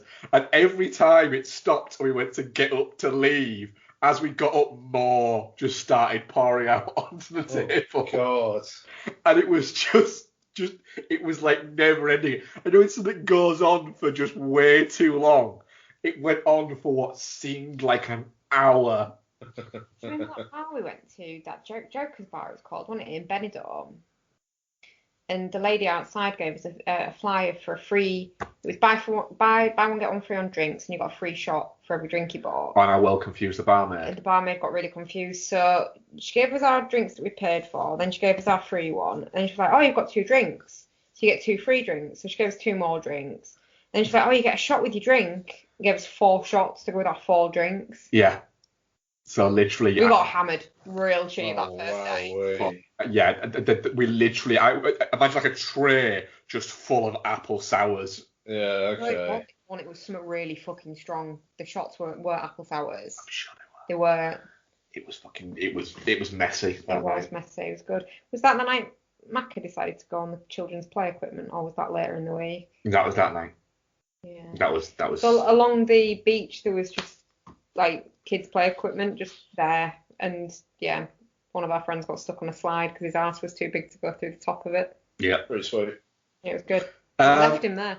That was episode 390 of Film Bastards. Bumper, yes. That was look at the time. What are we covering next week, Ian? Okay, so we got an interesting one here. So the new release that we're going to be covering is the Netflix film Bad Trip, I want to say, which is Eric Andre and Little Al Howry like doing real world pranks on people, but with a fictional storyline. From the producers of Bad Grandpa, not Dirty Grandpa, which probably gives you an idea. So, yes, we're also Mr. Police, I gave you all the clues. We're going to be going back to the adventures of Harry Hole with a retro review of The Snowman. Yep. Which I don't believe Becky has seen. She has not. She has not seen. And by the way, we don't mean the kids' cartoon, The Snowman. No. I'll never watch that piece of shit again. No, we mean Mr. Police, I gave you all the clues. Yeah. The film which the director on opening weekend said they didn't shoot 15% of it because they didn't have the money. Wow. I'm excited. A modern release that was a wide release that doesn't even have an iTunes. It is a film that, oh God, literally, I was in the cinema and a guy I work with, who I didn't know he was in the screening, I saw him afterwards, and he just looked at me, looked at my face and said, "Yeah, what the fuck was that?" I can't wait. I cannot. Yeah, I mean, I bought it on Amazon today, the Blu-ray for $5.99, and I'm tempted to frame it.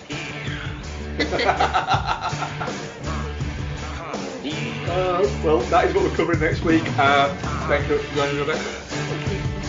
Thank you very much for joining me here. Thank you, everyone. Good night. Good night and good night. Hear my cries, hear my call, give me your ears, see my fall, see my error, know my faults, time halts, see my loss, know I'm lacking, backtracking, where I met you, pistol packing, itchy finger, trigger happy, try to trap me, being rap, why you tap me, backstab me, break the faith, fall from grace, tell me lies, time flies, close your eyes, come with me. Come with me. Yeah. Come with me. Yeah. You said to trust you. You never hurt me. Now I'm disgusted. Just adjusted. Certainly you fooled me. Ridiculed me. Left me hanging. Now shit boomeranging. Right back at you. Big long range. Narrow-minded. Left me blinded. I co-signed it. Shit backfired. But I'm bouncing back. I grind it. I'm in with better pressure. You comprehend me. You want to end me. You offend me. It's trauma.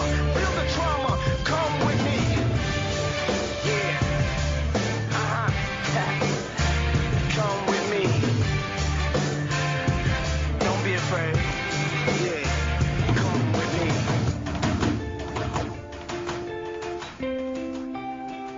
I close my eyes and I see you standing there. I cry tears of sorrow. I die.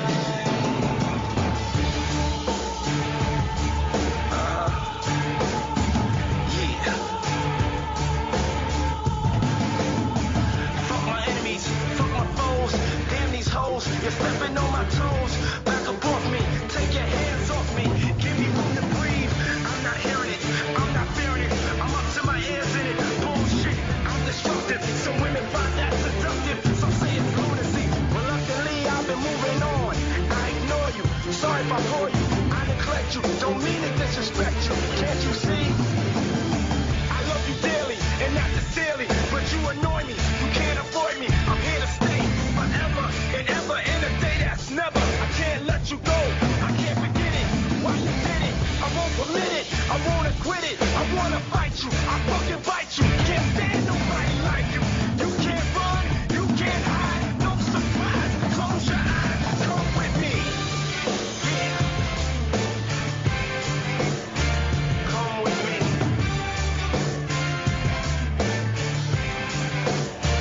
Come with me. Ow.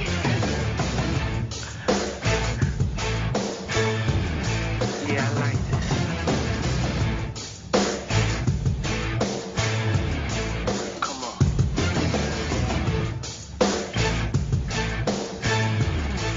Come on. Yeah. Turn me up. Need you to turn me up. Yeah. Come on now. Yeah.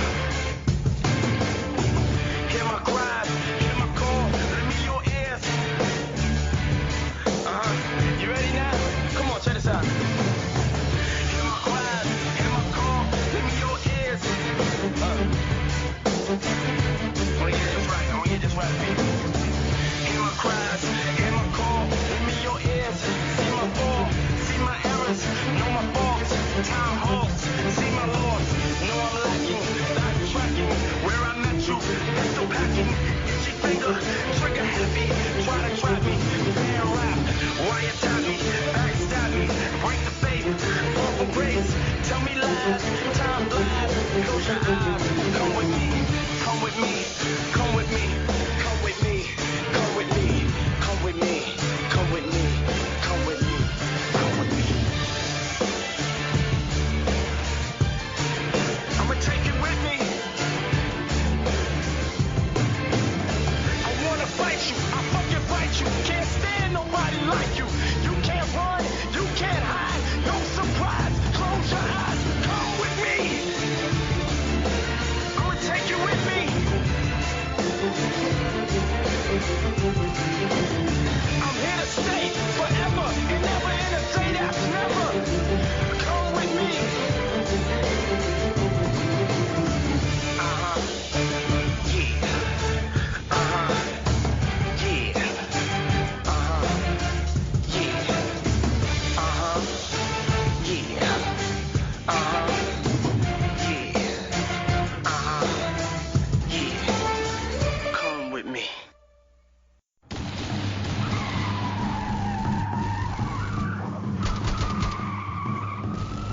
podcast is part of the Pod Syndicate family.